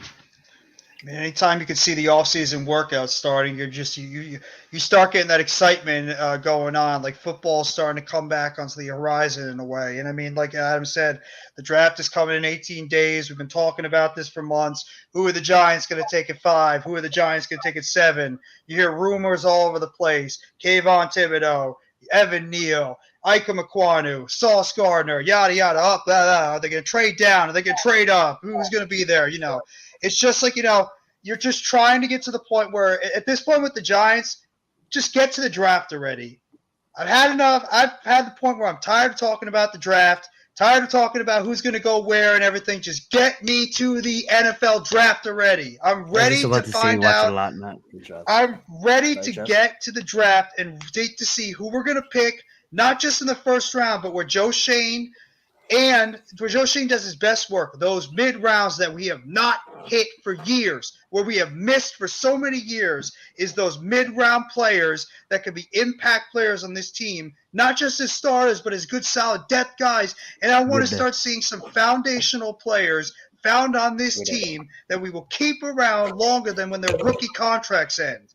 I'm sick and tired of every single season we have to go in and be like, oh, well, this player's contract coming to an end. We're not going to have him back, or this player's coming back. We're sure as hell not re-signing him. I want to see foundational pieces that we drafted stay on this damn team going forward. That's what I want to see coming into this draft. I want to find out who is part of this foundation of this team this offseason, this season upcoming, and going forward. That's what I want the most. That is what I'm looking forward to the most. Who is going to be part of this team, the identity, the foundation, and everything going forward. Thank you very much. Yes. Absolutely. I want to see our players earn second damn contracts and stop losing them to free agents. I'm sorry, none of them are going to earn second damn contracts. No, they already have it. None of them are really getting anything but one-year deals. No, I'm talking about the players we're drafting. Foundation pieces. I want to see the players we're drafting coming up actually stay on and actually build something from the draft and build within the draft and build a future with the draft. We haven't had a future. We had 3 rebuilds in the past. They're not trading Galladay. Sorry, Logan. We had 3 rebuilds in the past 10 years. I'm trying to get it back to the heyday with the New York Giants. The reason why we all became Giants fans. I became a Giants fan in 2006, but guess what? That year, the defense won that damn Super Bowl. And Eli Manning obviously did his thing. In 2012, Eli Manning did his thing, but we were always known as a competitor of fierce. Nobody wanted to go up against our D. You know what I'm saying? Just we was bred tough-nosed football. I mean, like, it's New York, for Christ's sake. You know what I'm saying? Never been, but I just know tough city with tough people. You know what I'm saying? And we've been playing some – I don't want to get demonetized or anything, but we've been playing some, let's just say shitty. We've been playing some shitty ball lately, right? So that being said, we're not demonetized. We're not even monetized. I don't want to say a word that I'm going to regret saying. So I just used the word shitty. That being said, guys, exactly what you just said, Jeff. I agree. I do want to see a foundation this year. I don't really care who we take at 5 or 7 because I care, but I don't care in the sense of I know that we're not going to take some need. So we have a lot of options. We're in good spots. We can trade up if we need to. We can trade not we can trade if we need to. That being said, I'm super excited, man, and I just can't wait to see a new regime on the field, man. Like just a new style of football. We've been saying some stale football as of late, and Ooh, Kayla, I like your picks. Change. So let's touch on Kayla's picks right there. Cross, Sauce, and Howell. Right. I want you guys' take on this because Howell seems to be the sexy pick coming up, and I wanted to get your thoughts because I heard on a lot of podcasts and around the NFL that the Giants are going to do well this season because of schedule. Now, me and Mac already went off on schedule, and Mac can touch on that maybe after this. But if the Giants, with this soft schedule everyone is talking about, is going to be higher than the top 10, then they're going to need to give up a lot of draft picks. So maybe Howell makes sense now to draft him. Then you're not worried or pressured to give up the farm next year for a quarterback because everyone keeps telling me you have a soft schedule. So what are your thoughts on possibly getting Howell in the second round? And away we go. I want to begin by saying I don't know that much about Sam. But all I have to say is I do like Deshaun. Deshaun Ritter. What is his name? Deshaun, right? Desmond Ritter. Desmond. I didn't say Deshaun. Sorry, Desmond Ritter. I don't know if he's like a Mariota, but Logan is knowledgeable kid. He does a lot of research. So, if he is like Mariota, he said he's like Mariota way better. When I look at it, is I look at a guy that can be a mobile quarterback, and I'm not looking for him to replace anybody on roster just yet. But to Adam's point, if we do look for a quarterback next year, we're gonna have to give up some draft pick, try to get one. You know what I'm saying? So if you ask me, would it be Sam Howell or Ritter? I'll probably go with Ritter because I know more about the kid, and that's just me being need to do more research on Sam. Well, I mean, if you want some info, I was ahead, just gonna plug Miz real quick because Miz actually just released a video not that long ago, and he was talking about Sam Howell before that could be the rumored pick as well, and he was just like saying he wants some game film on Howell. Where do you think Miz got the information from? You're the one that told him? Hey, don't reveal Miz's sources, even though it's yourself. Adam. No, Miz That's good. funny. Keep going, Jeff. Sorry. That's funny. No, I mean I was just gonna transition to we're talking about the draft, and I'll let Matt go funny. ahead.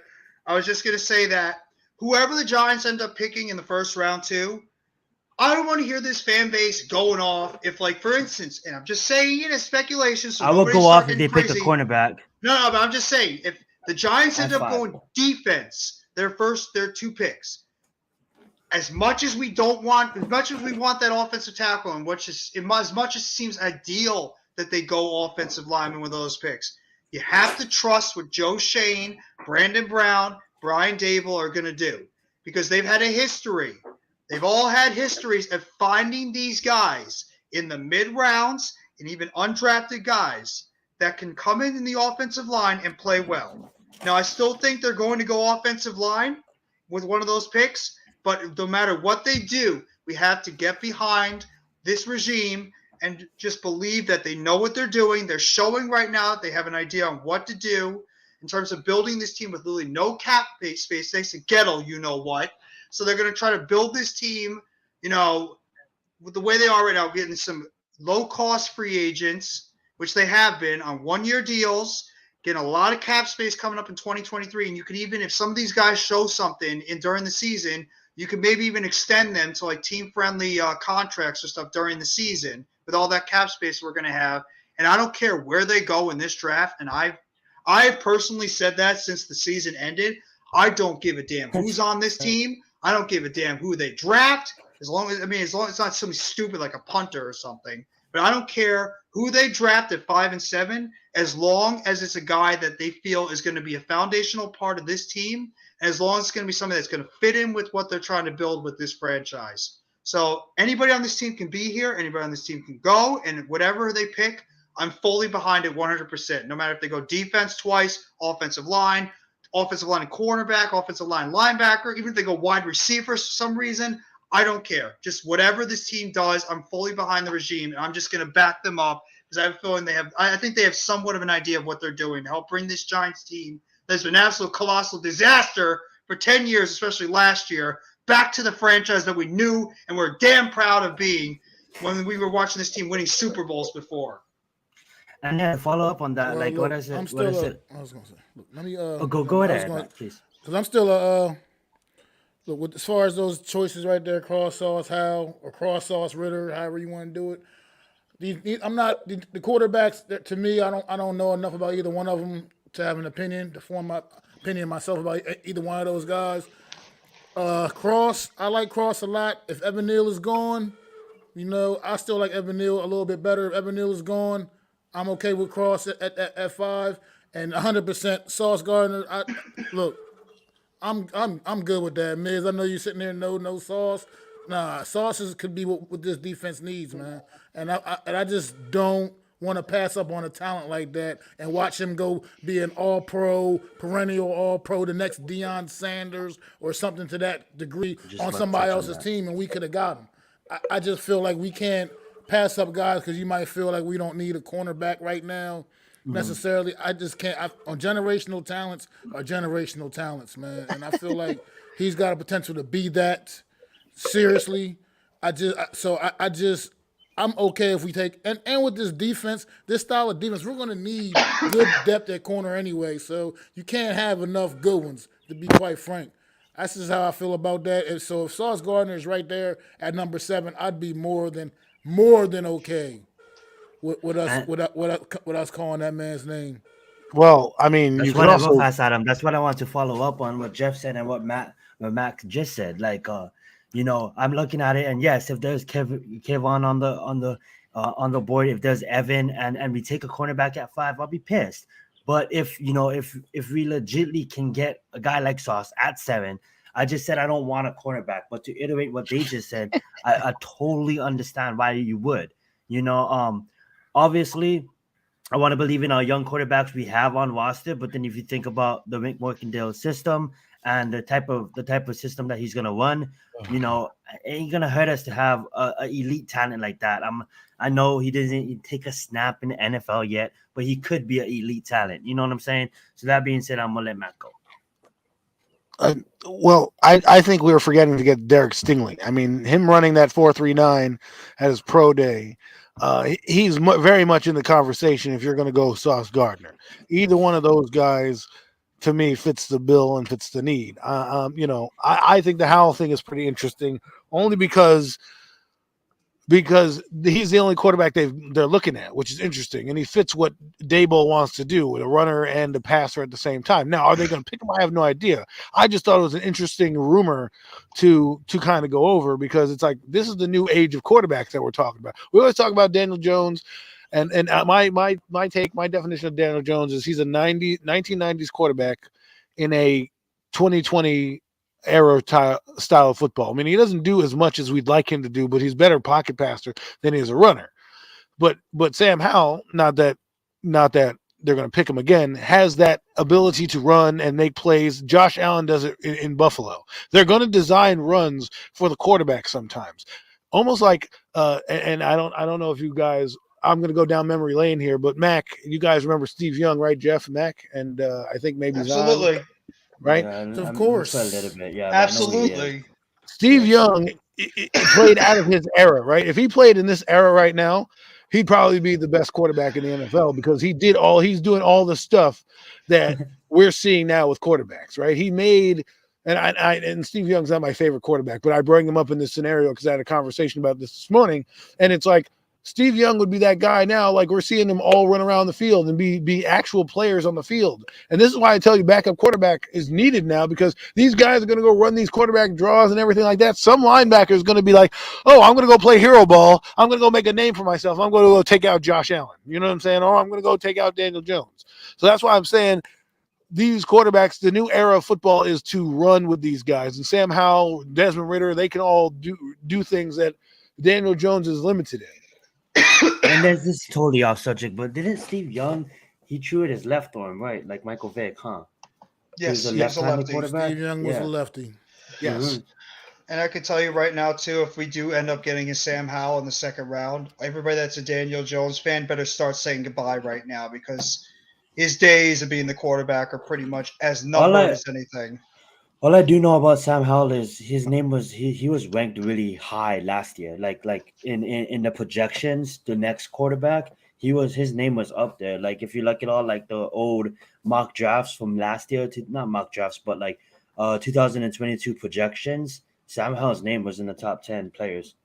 They had a hell of a North Obviously, Carolina team over there, right. too. Yeah. Right. And that's why you don't just poo-poo a guy because all of a sudden he has a couple bad games and now he's nothing. We're saying the same thing now about the quarterbacks next year that we said about Sam Howell. So now you're going to try to tell me that next year we're going to be in line for a quarterback and be like, oh, well, we're going to get this guy. And the guy who, they all have a catastrophe of a draft of a college season. And then we're like, oh, well, maybe we won't go quarterback, not strong enough, blah, blah, blah. Listen, if you take the guy now, they have insurance in case they do well. Remember, again, I'm not saying the Giants are going to beat any of these teams on their schedule because, again, me and Mac had this discussion before. Schedule means nothing. You got to go out there and play. But if you do deem that you're going to be winning and you're not going to have a chance with these quarterbacks and you don't want to give up the farm, you take your guy now, get him in your system, and away you go. And if he stinks, you still have a chance to get another quarterback next year. And he's a second-round draft pick, so you're not going to be necessarily wasting a valuable resource in a first-round pick on him, so you can probably cut him at any time. It's a win-win if you do that. But when you say he's Josh Allen 2.0, I'm gonna go look at him. He had a good team. He had a That's good team. nuts. I love it, man. When he was playing in North Carolina, he had a pretty good team over there with him as well. So I mean, he does have talent, but I still have to believe the Giants take a quarterback when we actually see it. Like I would have to see the Giants actually take a quarterback this year early on to actually believe it's going to happen. If they do, yeah. I'm all on board because obviously that means all that stuff they talked about Daniel Jones. It didn't mean jack. You know what? Once we got Tyrod Taylor, I stopped caring about quarterbacks. Honestly, just because even though if you he could be a bridge. If Daniel Jones doesn't good, we have next year. But now that this talks about second round, investing one of those picks to a quarterback, maybe I should go back and take a look at Sam. Go ahead. Look at that. Oh, sorry, Mac. Real quick. Look at that Miz comment about. He said if we win 8 games, it might be better to take one now. So that might be the thought process. Sorry, Mac. Go ahead. That's a good No, thought I was process. just gonna bring another question up to the bring up another question. New York Giants started off-season workouts this past week, and of course, it was their voluntary off-season workouts, and the biggest topic wasn't about who was there; it was about someone that wasn't there became all of a sudden big time breaking news for whatever reason. Even though the young man was out clearly working his tail off, trying to perfect his craft and still get better, he just didn't join the team for this first voluntary workout. How do you guys feel about Kadarius Toney skipping the workouts this week? Man, can we just leave this kid alone already? Seriously, it's a voluntary workout. Can we just get off this kid's case? Every single second we're talking about Kadarius Toney's is a rebel. He's not doing this. He's not involved with that. It's a voluntary workout. Just let the kid try to improve and get better as a player. Maybe he's working on his route running. Maybe he's trying to put on size. Okay? Just let the kid live his life. Please. He's the best player on this offense when he's healthy. Well, you know what, Mac? Mac and Jeff and Zion, I can see both sides of it. You have a new coaching staff. You want to bring in a guy, get to know the familiarity. I get it. But we are in New York, have nothing to talk about. So we're blowing this way out of proportion. Why? You said it right. Because we have PTSD from another guy who has blonde hair and just won the Super Bowl in LA. I'm just saying. No offense to Odell. Loved the kid. Loved him when he was here. The only thing he did wrong in my eyes was talk about Eli Manning, and that's what sealed his fate. Okay, so that's funny, Taylor. Kadarius Toney wants to be a rapper. Go ahead, do what you got to do, man. I don't really care as long as when you get there in July, you're healthy, you know the playbook, and your off-season workouts aren't the detriment of your injuries. Like if we come in here and he's lazy and he's pulling hamstrings, well, maybe that'll be a different thing. But if he's doing what Jeff said, he's out there training. Ash you know what I mean? I can't be wrong. I can't be mad at him. How you doing, Ash? I agree, Adam. You can't really be mad at the guy. And like you mentioned before, of course you would want him to be here because it's a new coaching staff. You'd want him to try to learn the playbook a little bit earlier. But at the same time, it's only voluntary workouts. If the guy's going to be putting in the work to try to make himself a better player, put on a little bit of size, work on his route running, you can't really get upset about it. And there's nothing going on besides talking about the same thing that all Giants fans have been talking about for the past few months, and that's just like who we're going to pick in the draft. It's really the downtime of the season right now before we get to April 28th and the draft night. So we just got to let this kid do what he needs to do and live his life. And unless he's actually doing something detrimental to the franchise on or off the field, it's not really that big of a deal. That's just getting overblown because, like Adam mentioned, there's nothing going on right now except for the same thing we've been talking about, and that's who we're going to potentially draft in this draft. And is James Bradbury or Saquon Barkley going to get traded for the 18,000th time? So that's really what we're just – always do, looking for headlines. Always looking for headlines. Exactly. You're right, Matt. That's all Absolutely. it is. These are voluntary workouts, and they're voluntary for a reason. Because you don't have to show up if you don't want to. The man is. I can see if he was just sitting around, not doing nothing. But you seen videos coming out. That man's working out. He's getting ready. He's preparing, just as hard, working hard, just like everybody else is. He just chose not to flop and be with the team this particular week.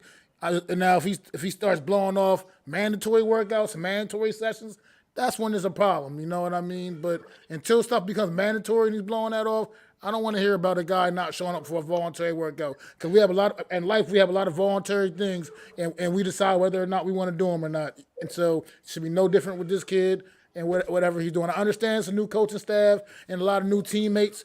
Maybe come and get to know him, but who knows? How do you know how often he's talking to these guys and things of that sort too? You know what I mean? It's not, we don't know everything behind the scenes what's going on. And the fact that he didn't go, and he might have had other reasons for not showing up too. He might have had other engagements, other things he had to take care of. These are voluntary workouts. So it's just people need to just chill out, man, and let that shit ride, man. Well, This is Jeff should know this. Yeah, Jeff go should know ahead, this. Adam. We are in the Northeast. It is cold still here. He is in Florida. Why in the world would I want to voluntarily come up to the cold air out of the Yes. sunshine of Florida with the beautiful bodies all over the beaches and the beautiful sun coming down on me? And you want me to come up to cold, rainy, wet Jersey? Give me a break. There's I have only two things. Go ahead, Jeff, and then I have a question for the panel. There's only two things I give a damn when it comes to Kadarius Toney right now, and that's he keeps his head on straight and he stays healthy. If he can do those two things, we should be in good hands in terms of him as a player, because he's going to be centered around this offense. You know, Kafka and Dable are right now just looking at all of Kadarius Toney's play, not only in his seasons in Florida, but also what he did with the Giants last year. And they're just looking at all these different play, route concepts and everything to get him the ball. So if he can just keep his head on straight, stay out of any type of trouble or anything, just keep a good level head on his shoulders, as well as if he can find a way to just stay on the field consistently and just avoid those soft tissue injuries, then we have nothing. We shouldn't be able to have to worry about Kadarius Toney at all. So just let the kid live his life, please. Yeah, and then my question to the panel is, let's get to Ash's question real fast. I have a friend that works out with Tony's cousin in Texas. Tony's cousin says Tony isn't taking football seriously. He hasn't been working out. Some members of his family are upset with him. Well, you know, per your source, I'm not trying to say that your source is unreliable, but you know, we'll see what happens when it comes to football season and how serious he is about the game, Ash. I mean, what you I got was gonna videos coming out with him, showing him working out, doing things like, you know, doing drills, route, working on his footwork, route running. That stuff is recent videos that have come out of him working out, and he looks pretty damn good. So, I mean, I don't, like you said, I don't know your source. I can't question it because I don't know. But at the same time, I know what my eyes saw, and my eyes saw videos of this man putting in some work. So I was gonna ask the panel. I know he probably talked about this on probably Lou's stream or Pat's streams a couple of times, but like, now we all know that the wide receiver class is nice and deep this year. You know, we can get a legit wide receiver in the second and the third. We can find talent, like good talent. Day one starter talent. That being said, our wide receiver group has been injured. You know, I wasn't too on topic a month ago. My mind, human, people do that. Would you guys be opposed to, say we trade back the 7th pick, going to the early teens, maybe late teens? You know, I don't know what Garrett Wilson is going, but are you guys opposed to getting Garrett Wilson with our second? Zion, I'll just say it right now. No, I am not opposed to it all, because I'll tell you why. What these wide receivers that we have currently on their team, yes, Galladay, Toney, Shepard, they are talented players. Every single one of them have serious injury questions to them. And here's another fact. Who's the hell is to say that all of them are even going to be back on this team in 2023? And that's including Kadarius Toney. Who knows who's going to be on this team next year?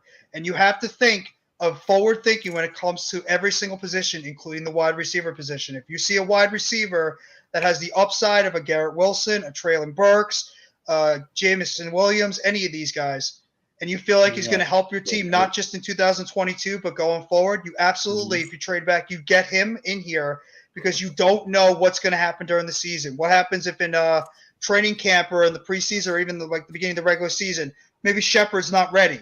Maybe Galladay gets hurt. Maybe Toney gets hurt. And what are you going to do? You're going to be scrambling, throwing out Colin Johnson again, or the wonderful, the legendary David Sills and these guys.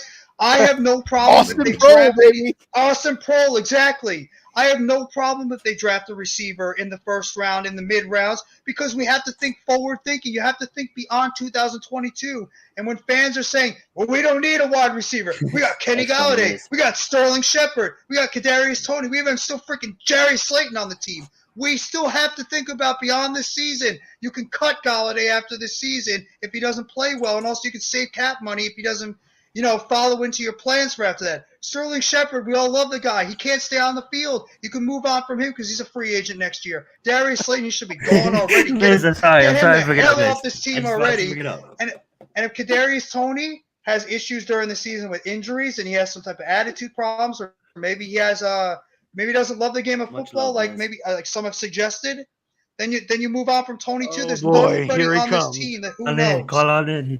Yes. Was Miz calling in? Miz is waiting by the phone. He's just waiting by the computer just to get in on this talk. Don't get me fucking started here. I'm trying to have a calm nice Sunday. I'm telling you right now. Whoa. This wide receiver bullshit. I'm telling you right now. No. Listen. He has a valid point, but you don't have to Jeff take always I like Jeff. Jeff got a great point. But we did this last year, and you saw what happened. Now, bro, we're going with the O line at 5. At 7, you can do whatever you want. The only thing I would be mad at 7 is if they pick punter or some friggin' bum from some school in Lamb Booth, like the Lamb Booth special Ron Dixon. If you think Jordan Davis is the best guy at 7, then you fucking pick him, or you trade down, you pick him. I don't give a damn. If you trade down, you have a chance to get Garrett Wilson, and you think he's the best on your board at 7, you can do whatever you want. As long as you get the O-line at 5, you can do whatever you want. That's it. Adam just said it right there. Trade down. That's a different story. If you trade down, that's a different story. We're not taking 7. Trade down to take him. Well, that's what he said. That's what Zion said. Adam just said it perfectly, and that's the thing right there. If you get that offensive tackle at 5, 7 is an option for anything. Defense, cornerbacks, pass rush, linebacker, wide receiver, trade down. It doesn't matter. You can go any direction with that pick as long as you get that right tackle at 5. You can get Cross, Iquanu, or Neal at 5. I don't give a damn what direction they go at 7. Everything is on the table. And you know what? I am cool with what they do, including getting a wide receiver if they end up trading down, or if they believe one of these wide receivers is the type of player that could be a Jamar Chase type player, because we saw the Bengals do it. They didn't need Jamar Chase. They have 2 good receivers already on that team, and they went out and got Jamar Chase because they thought they put him over the top. Chase was saying this, but I think these 2 or 3 top receivers in the league could put up numbers not like he did, but over 1,200 easily. And that's just if we move back. System fit too. System fit too has to go with it as well. Absolutely. But I don't have a problem with it. You could do that. I'm gonna stick to what I'm gonna stick to. So there's no point in me even saying it. I'm gonna go lineman. I want a defensive player. I know a lot of you guys like Sauce. I know he's a special corner. I think Stingley's also special. But you know what? I come from the old school, and I know Adam's probably going to agree with me. I would really love an edge rusher at 7. And if Jermaine Johnson's there, I would love to have him. You're not going to hear complaints from me about that either, Miz. If we take an edge rusher as well and an offensive line, I am 1,000% all go for that. Because like you said, old school football, that's what we've been built on. And pass rush has been the name of the game for the New York Giants. We don't need another Micaiah Parsons, Personally, we don't need that again. With you guys, I'll be honest, man. If you get me one of the big tackles at 5, anything they do from there, I'm not going to be mad about, because you got me the one big tackle we really needed. Let the regime do what they want from there. If it's a wide receiver at 7, or if they trade back a couple, there was stories today on the radio that a couple of teams have already reached out to the Giants. I think Seattle was one of them to move up for a quarterback. Mm-hmm. So I think there might very well be a trade on the table draft night. Also, we do know the Giants really right now can't afford all 9 picks. So I think somewhere in this draft, the Giants are moving. They're either moving down and getting some picks, and then they might move back up again. Maybe Sam Howell comes into play that way. It's a good point. It's possible. I like that. And I got to give credit to Joel. Joel has been putting this point out since the end of the season. He says that even if a quarterback class by many experts is not supposed to be that good, you know what? When it gets close to the draft, teams always find a way to reach for quarterbacks hype around that machine. time. And the hype machine will be as high as ever, and you know a team is going to reach for one of these quarterbacks, like a Malik Willis We've been saying the or hype machine Kenny Pickett or any of these January, man. things. We've been saying It's going to happen. It's going But the to thing happen. is this. The thing is this, man. Like Miss said, you go 5. I think, to me personally, an edge rusher is more important than a cornerback. But I could be wrong. You know what I'm saying? Because we've done well with cornerbacks that haven't been first-round picks. You know what I mean? Aaron Ross comes to mind, but you also had Corey Webster. You know what I mean? You've had other guys along that ilk. Terrell that have played Thomas. for the Giants. I mean, I won't even count Pinter Mukamura because he's kind of a bummy corner here, but you know, Terrell Thomas was a second-round pick. You got guys like that who have played and we've had success with. You know, edge rusher. We haven't picked an edge rusher since 2010, fellas. JPP was the last guy we got, and we need to get some juice. But What Adam, are you talking Adam, real about? quick. What are you talking about? We drafted examiners. No, We I'm talking about drafted like a first Carter, and round. he's gone. But I was gonna say, in this Wink Martindale defense, though, do you feel like the secondary is a little Joseph more Clark? important? Thanks I for mean, it's joining gonna us. be so blitz heavy. You know what I mean? You need reliable guys on that back end because they're gonna be on islands a lot in this Wink Martindale defense. Let I me was just break this down for you, Mac. Last year, we couldn't put a freaking fingernail on the quarterback last year. Okay, so I need a guy that's going to be dynamic because guess what? Wink Martindale is going to put his best pass rushers against the weakest offensive linemen on that team. So yes, I know I can deal with soft coverage and catch everything underneath because I'm bringing the heat. I just believe. Look at the edge rushers, right? To me, I can find a corner in the second round that can do me like the kid from Florida, Iram, I think his name is. You can get him in the second round. Fine, I don't care. He's probably going to be a solid player. He's 6'2", 190. You know what I mean? But I can't always get edge rushers, and at the end of the day, I want to wreak havoc with the quarterback, disrupt it. I can get guys. You know, you can make a secondary better with good pass rush. You can also say the reverse. You can make a great pass rush better with Thank you. With cornerback. holding on the chat. But I don't know, man. I just like edge, and if you have a chance to get one, you tag one now because after the second round, the edge class kind of drops off, right? The corner class kind of stays after Sauce and Stingley kind of stays right there. You can get a starter in second and third round, but to me, the Giants haven't had a great edge presence since JPP. It's time to bring those boys home. It's time to believe what the Giants were when we grew up watching them, Mac. When we had a guy who wore 5'6", it was terrorizing motherfuckers every week. Yeah, we had four or five of them. Yeah, You know, 4 or Mac? 5 of them in the 2000s. Yeah. Right, you had I mean, JPP. You had it JPP. will bring you back had- some good memories. It will bring back some good memories of the good old days, man. I agree. Even when I became a Giants fan, you've seen the transition of us still drafting edge rushers when we had Michael Strahan on roster.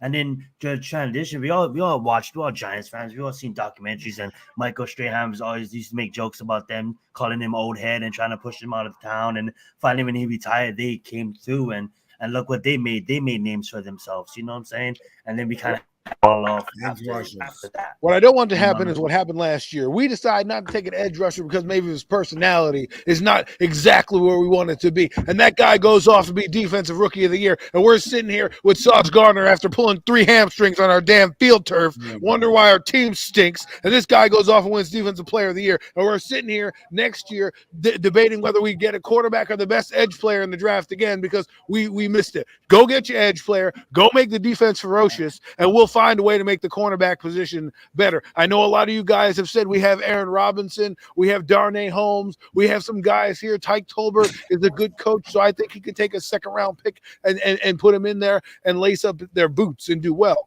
That's all I'm saying, man. Sometimes we value the sexy pick. Get me the guy that I know is going to get to the quarterback and affect the game more so than anything. So Adam, Mac, can I ask a question real quickly for the panel, if it's all right? Please, Absolutely, please go right ahead, Jeff. Well, this is pretty much in a way going to tie in with what Adam just said.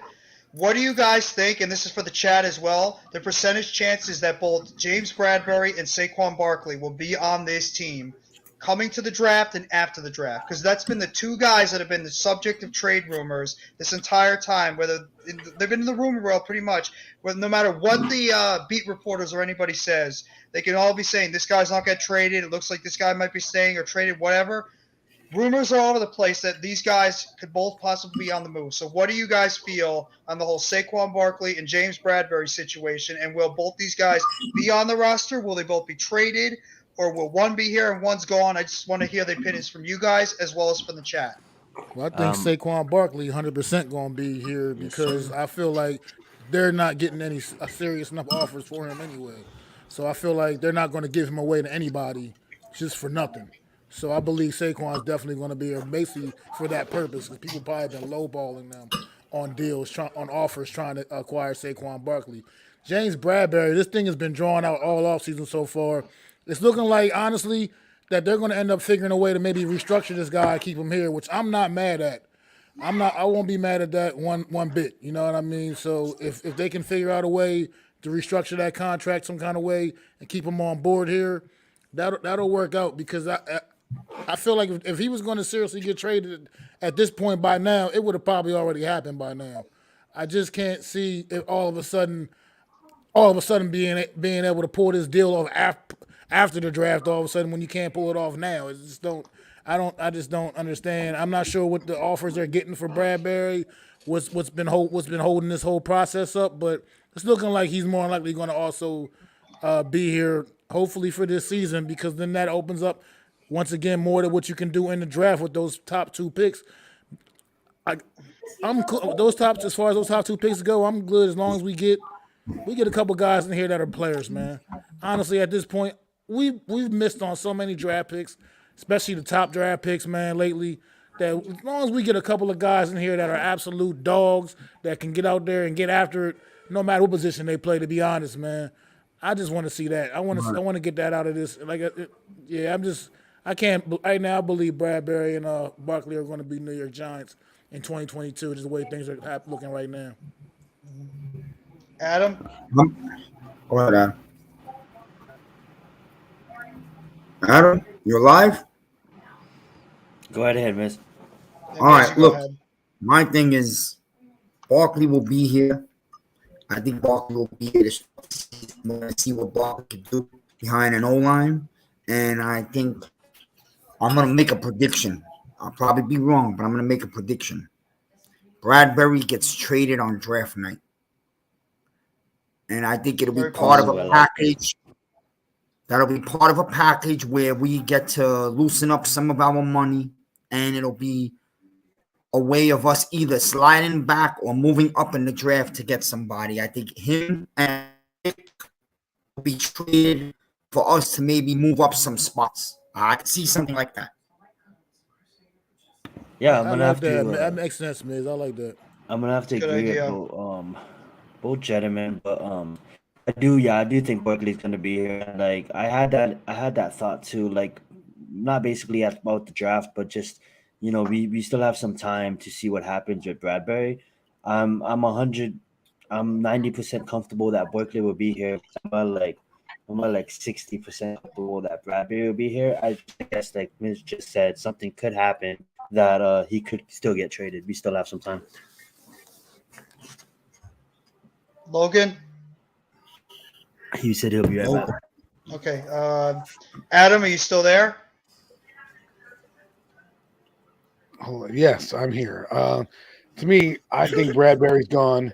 I wouldn't be surprised if Barkley's gone, but to me, they're looking at James Cook in the draft right now, or they're sniffing around running backs. So I wouldn't be surprised if they traded Barkley and then traded away and then drafted like a James Cook, or like the same thing with Sam Howell. They trade Daniel Jones and they bring in Sam Howell, something like along those lines. Something has to give, because if they stay at 7, they're going to have to immediately trade Bradbury so they can pay the guys in the top 10. If they trade out of 7, maybe they decide they can keep Bradbury and keep these guys because they don't need as much money going forward. Maybe they can cut Jimenez and Darius Slayton and get what they need to get under the cap. So it'll really depend on the 28th what happens.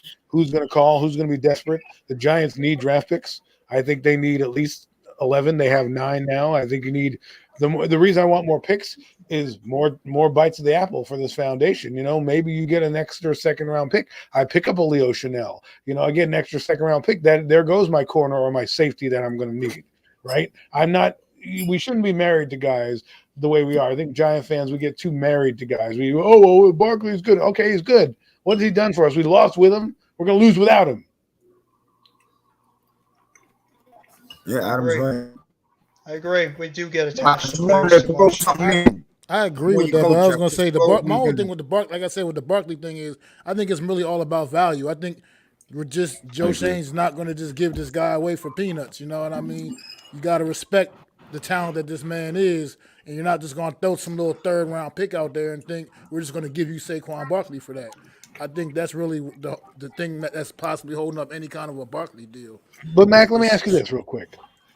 I understand we don't want a third round pick, but if we get nothing for him next year, and the highest you can get as a comp pick anyways is a third round pick. So essentially, if you don't trade him now, and you trade him next year, you're getting the same amount of comp pick. It just matter what team, where it's going to land for you. That's the only difference. So if you tell me, let's say, some team wants Barkley, let's say the Buffalo Bills, right? And they give us the 89th pick in the draft, right? How do we know that the compensation pick next year is going to be 89 or better? So, I mean, when you look at it like that, I'm looking at like get something for him now so I can get a player or two now, then worry about the compensation pick that I'm going to get because he's going to pay a lucrative deal next year. I mean, I see where you're coming from with that. I'm just looking at it like where I just think Barkley can still be a piece of this team for years to come, man. I get everything you're saying. I understand it. But to use number 2 overall pick on this guy, and you have not set him up in any proper way, and if you can start, putting the pieces around the right way, the offensive line, like Miz touched on earlier, and see what he can. I mean, you saw what he did his rookie season behind a shitty O-line. That was a bad O-line his rookie season. He did special things behind that O-line. And not great. I know the quarterback situation made a difference there too, but we haven't seen Barkley behind even a somewhat competent O-line and really see this guy truly go off. And I think that's also what the hold up and move of Barkley is, because I think these guys don't want to be those guys that trade away this franchise generational talent to somebody else, just trading them away because we were scared or nervous and pulled the trigger too soon. I think they really want to get a real evaluation of him this year running behind an offensive line that's actually opening up holes, we hope. I mean, I agree, Mac. I do think that they want to, because they think when he's healthy, Saquon Barkley is the second or even possibly the best player on this offense in terms of talent and what he can do for this offense overall.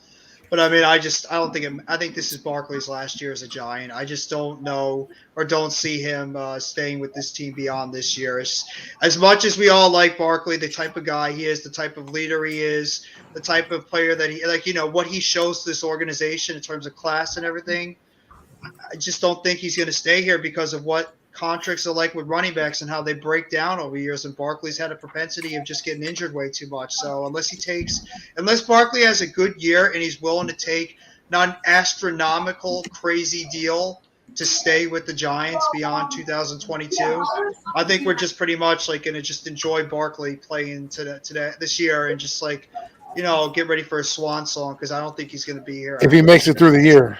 That's true. That's true too. If he might get traded during the season. I'm gonna disagree with that, Jeff.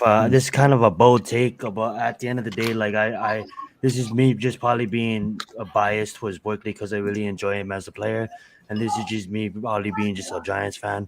I truly hope, and I was gonna say believe, but I truly hope, and I do truly believe and feel that this kid will have a good bounce back year. I think he's a year older. I think he's not gonna come back, and he's not gonna think so much. I believe his mental is going to come back better. I think he's going to come back more physical, and I think he's going to be one of the comeback players of the year. I think he's going to be one of the top rushers at the end of the year, and he's going to want to stay in New York, and he's going to work it out. He's not going to demand a lot of money because I don't think that's the kind of player he is. He's a leader. He's a leader on this team, and I think he's going to negotiate with the Giants at the end of the season and then try to prove it again why he deserves to stay on this team. And I really do. I see him having over 1,200 yards on the ground and just running. I'm not talking about passing, receiving yet. I'm just saying running. I think There's no way they pay him. There's no way. I was gonna say that Here's this the is thing. not Dave. I don't think It's they not pay Dave him as Gettleman. much as I don't think they pay him as much as a top running back is gonna get paid, but I just think they find a way to work it out where they can keep him around and pay him. Here's the thing with Barkley though, like everybody always brings up the injury thing with Barkley. Okay, he came off of the ACL last year. The injury that he suffered last year was like I can't keep driving this point home enough. It was about as fluky of injury that could happen. I mean, he just happened to step on someone's foot and it sprained his ankle. I mean, that is about as Right. fluky as it gets. He didn't actually go out there and tear his knee up again or tear some more ligaments somewhere else. Anything. It was just about it just fluky. Like if you go back in time and just be like somebody could just grab his shoulder and say, "Walk this way, Barkley," instead of walking that way. That injury would have never occurred, and who knows? Maybe we would have started seeing some flashes of the old Saquon Barkley even sooner than we got to see late in the year last year. You know what I mean? I don't know. I have a strong opinion on Saquon Barkley. I just think it's the talent. It's just it's too undeniable. You can't just ignore the talent. Yeah. You can't. You just can't ignore it. Mac, while I agree with you 100% in Zion, I love what you're saying because that's how we all feel about Barkley. And I know I agree 100% with what you said, Mac. But fans, there's going to be a lot of fans and even people in the organization now are going to be like, you know what? It was a fluke injury. He's had a lot of bad luck, but he still missed games. And that's all they're going to care about is that this guy still wasn't on the field. I'll tell those same games. fans, go fucking talk about Oklahoma. I'm not saying to you, Jeff. I said go talk about Sterling Shepard. You want to talk about all receive? I'm not saying to you, but for those fans, that's what I'll tell those fans. Yeah, but that guy's had some bad luck too when it came to injuries. And I'm not saying one thing. All the guys have had bad luck. That's true. But I'm just saying, in terms of Barkley, I love Barkley. I want Barkley here for his career. He's my second favorite player on this team, behind Mr. Injured. But at the same time, I just don't see this regime when it comes down to ultimately paying this guy. I just don't think Joe Shane or Brian Daboll are going to do it. I just think they're going to want their own running back and their own style, and I don't think they're going to do it. As much as I love Barkley and I want him to be here, I just think that this is it. I hate saying you don't know how much it hurts me to say this. You're a Giants fan. Totally understand that. It pains me to say this, but I have to think of what the new regime is thinking right now, and they're going to want a guy Just who's going to being fit realistic, what they though. have. That's 100, Jeff. I would love to see – I've said this before. I would love to see guys like Daniel Jones, like Saquon Barkley, and I know everybody freaking hates him, but Sterling Shepard to be here long term because they're Giants. They want to be here. They're a part of this team. They want to be part of this. Zion, I'm telling you, I have a feeling that this guy's going to be a Giant long term. I don't know why. I just have a feeling this guy's going to be like a Giant. Oklahoma. I don't know why. It seems like every time you think he's going to go. He's the dad that says he's going to take you to the baseball game and he never shows up. Just call him Captain Hamstring, bro. Yeah, but the sad part is that guy was the best receiver on this team when he was healthy. Yeah, he's a legit. I love Sterling Shepard. I love him. He's such a legit receiver. He just can't stay healthy. Neither can anybody else on this freaking team. Neither can anybody else on this team. Yeah, but the thing about the Sterling Shepard and these guys that we keep wanting to keep here, again, we've won nothing with them. Okay, we won nothing with Sterling Shepard. You know what I mean? So I don't really give a damn if they keep him or not. All right, this guy has proven he can't stay healthy, regardless of what people want to tell me. He's had an injury. I love the kid's toughness. He's the most reliable receiver they got. But if he walks, I'm not going to shed a tear for him. It's not like Eli Manning. It's not like we're losing a legend here. Okay, right? We're losing guys that haven't produced us winning things. As for the Barkley thing, if he has a big season, he ain't getting paid here. They're not going to franchise him. They're going to be like, all right, man. Well, we drafted Cook in the third round or whatever running back they drafted. If you look at Buffalo's history, they have Singletary and they have the other kid. Yes, up there. So they do it by committee. They don't have a featured back. So for me, I don't really, I love Barkley, and this is again, it's the thing. These are why these players are still here. John Mara still loves them. Oh, we can win, blah, blah, blah. Move on, rip the Band-Aid off. If they go off and have a great career, don't stifle them here. If you're gonna pay them, then pay them. You know, if you're gonna be that guy, give him the money now. Don't worry about extending it. If you know Barkley is gonna be like, this is my question to you guys then. If Barkley is gonna be so good, and we already deem he's gonna be good with the improved offensive line, why would we trade him? Why aren't we extending him right now? Because they want to try to see if he can get it done on the field and stay healthy the whole season. That's probably why they want to get a full evaluation of him this season. But you can get him cheaper right now than you would. No, Adam, I'm not disagreeing with what you're saying. You're absolutely right.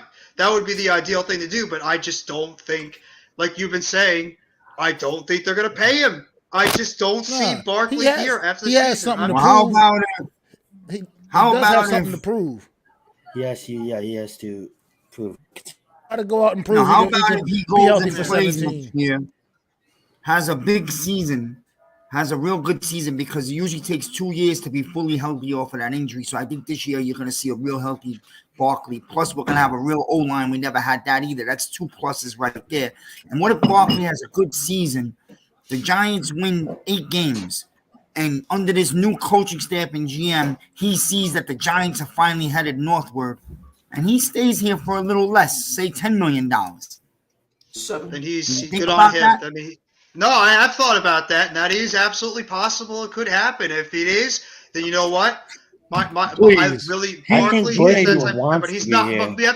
But you have to think of reality though too when it comes to like with these kids. This guy has a good, really, really good season. You know, teams are going to probably be lining up to try to pay him because they always, for some reason, pay guys when they have the money.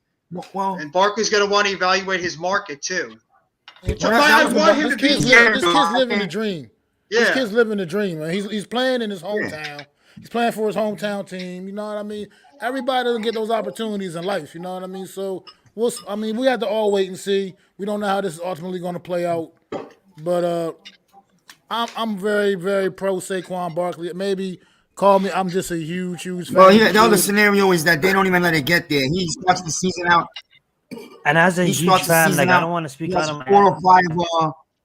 He has 4 or 5 big weeks, and then you know what? They don't wait to get to the end of the season, man. They trade him right there for a second-round pick. And I apologize if people, might think I'm like hating on Saquon Barkley and I just like want him the hell out of here. No, I would love Barkley to be here long term. Don't get me wrong or anything. I want Barkley here long term. Well, I know you don't because that's how you feel, Adam, and that's fine. But if Barkley has a good season, he's willing to work out a team-friendly type deal. Sure, bring him back if he can stay healthy. I think so. To take less. I'm just thinking of the reality part. I look at it. Go ahead, Zion. I look at a kid that probably meditates, that probably is in touch with his more spiritual side, and you can show it just the way he carries himself as a person, right? And when you look at him, I don't think that's a kid that is if he has a big season and he has bags offered to him, unless we trade him or nothing. But if we don't pick up, if we don't extend him, and he has bags offered to him, right? I don't see a kid. I see a kid that's gonna look at that and be like, I'm not done here yet. I'm not done here yet because for himself, I look at a kid that knows. Look, the Giants, the fairy tale that you're painting is all nice and dandy and everything. Fairy tale right now. You know, the fairy tale that you're painting is nice, and I'd like to read that story to my child while he goes to sleep. You know what I mean? But that's not going to happen because guess what? These are athletes. When has the Giants paid their players? The only player they've extended from any regime has been Sterling Shepard so far. Okay, so now you're going to tell me this guy who's going to now light up the league, get close to 1,200 yards and maybe 3 or 4 or maybe even 500 yards receiving, get 1,800 all-purpose yards. Then you're going to work it out with him. Then you're going to come here and he's going to be like, yeah, I'm going to take a hometown discount for you guys after all the shit you put me through. His contract. He doesn't end that much 2023, 2024, but maybe 2025, like a 3-year contract where mother money is backdated.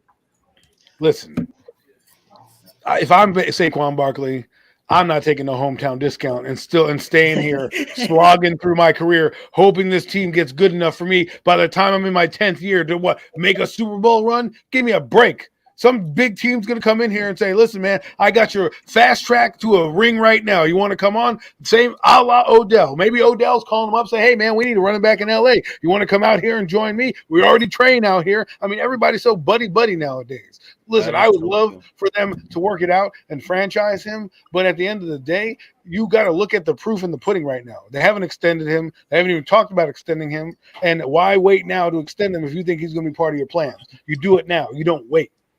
So that's all that you need to know. And if he has a big year, he ain't going to be like, well, you know what, Giants, I'm going to take a discount to wait for you guys to rebuild so I can be in the playoffs maybe in 2024, 2025. I think a lot of people in that case are thinking more with their hearts in the way than they are with their heads. That's the only problem with this whole situation.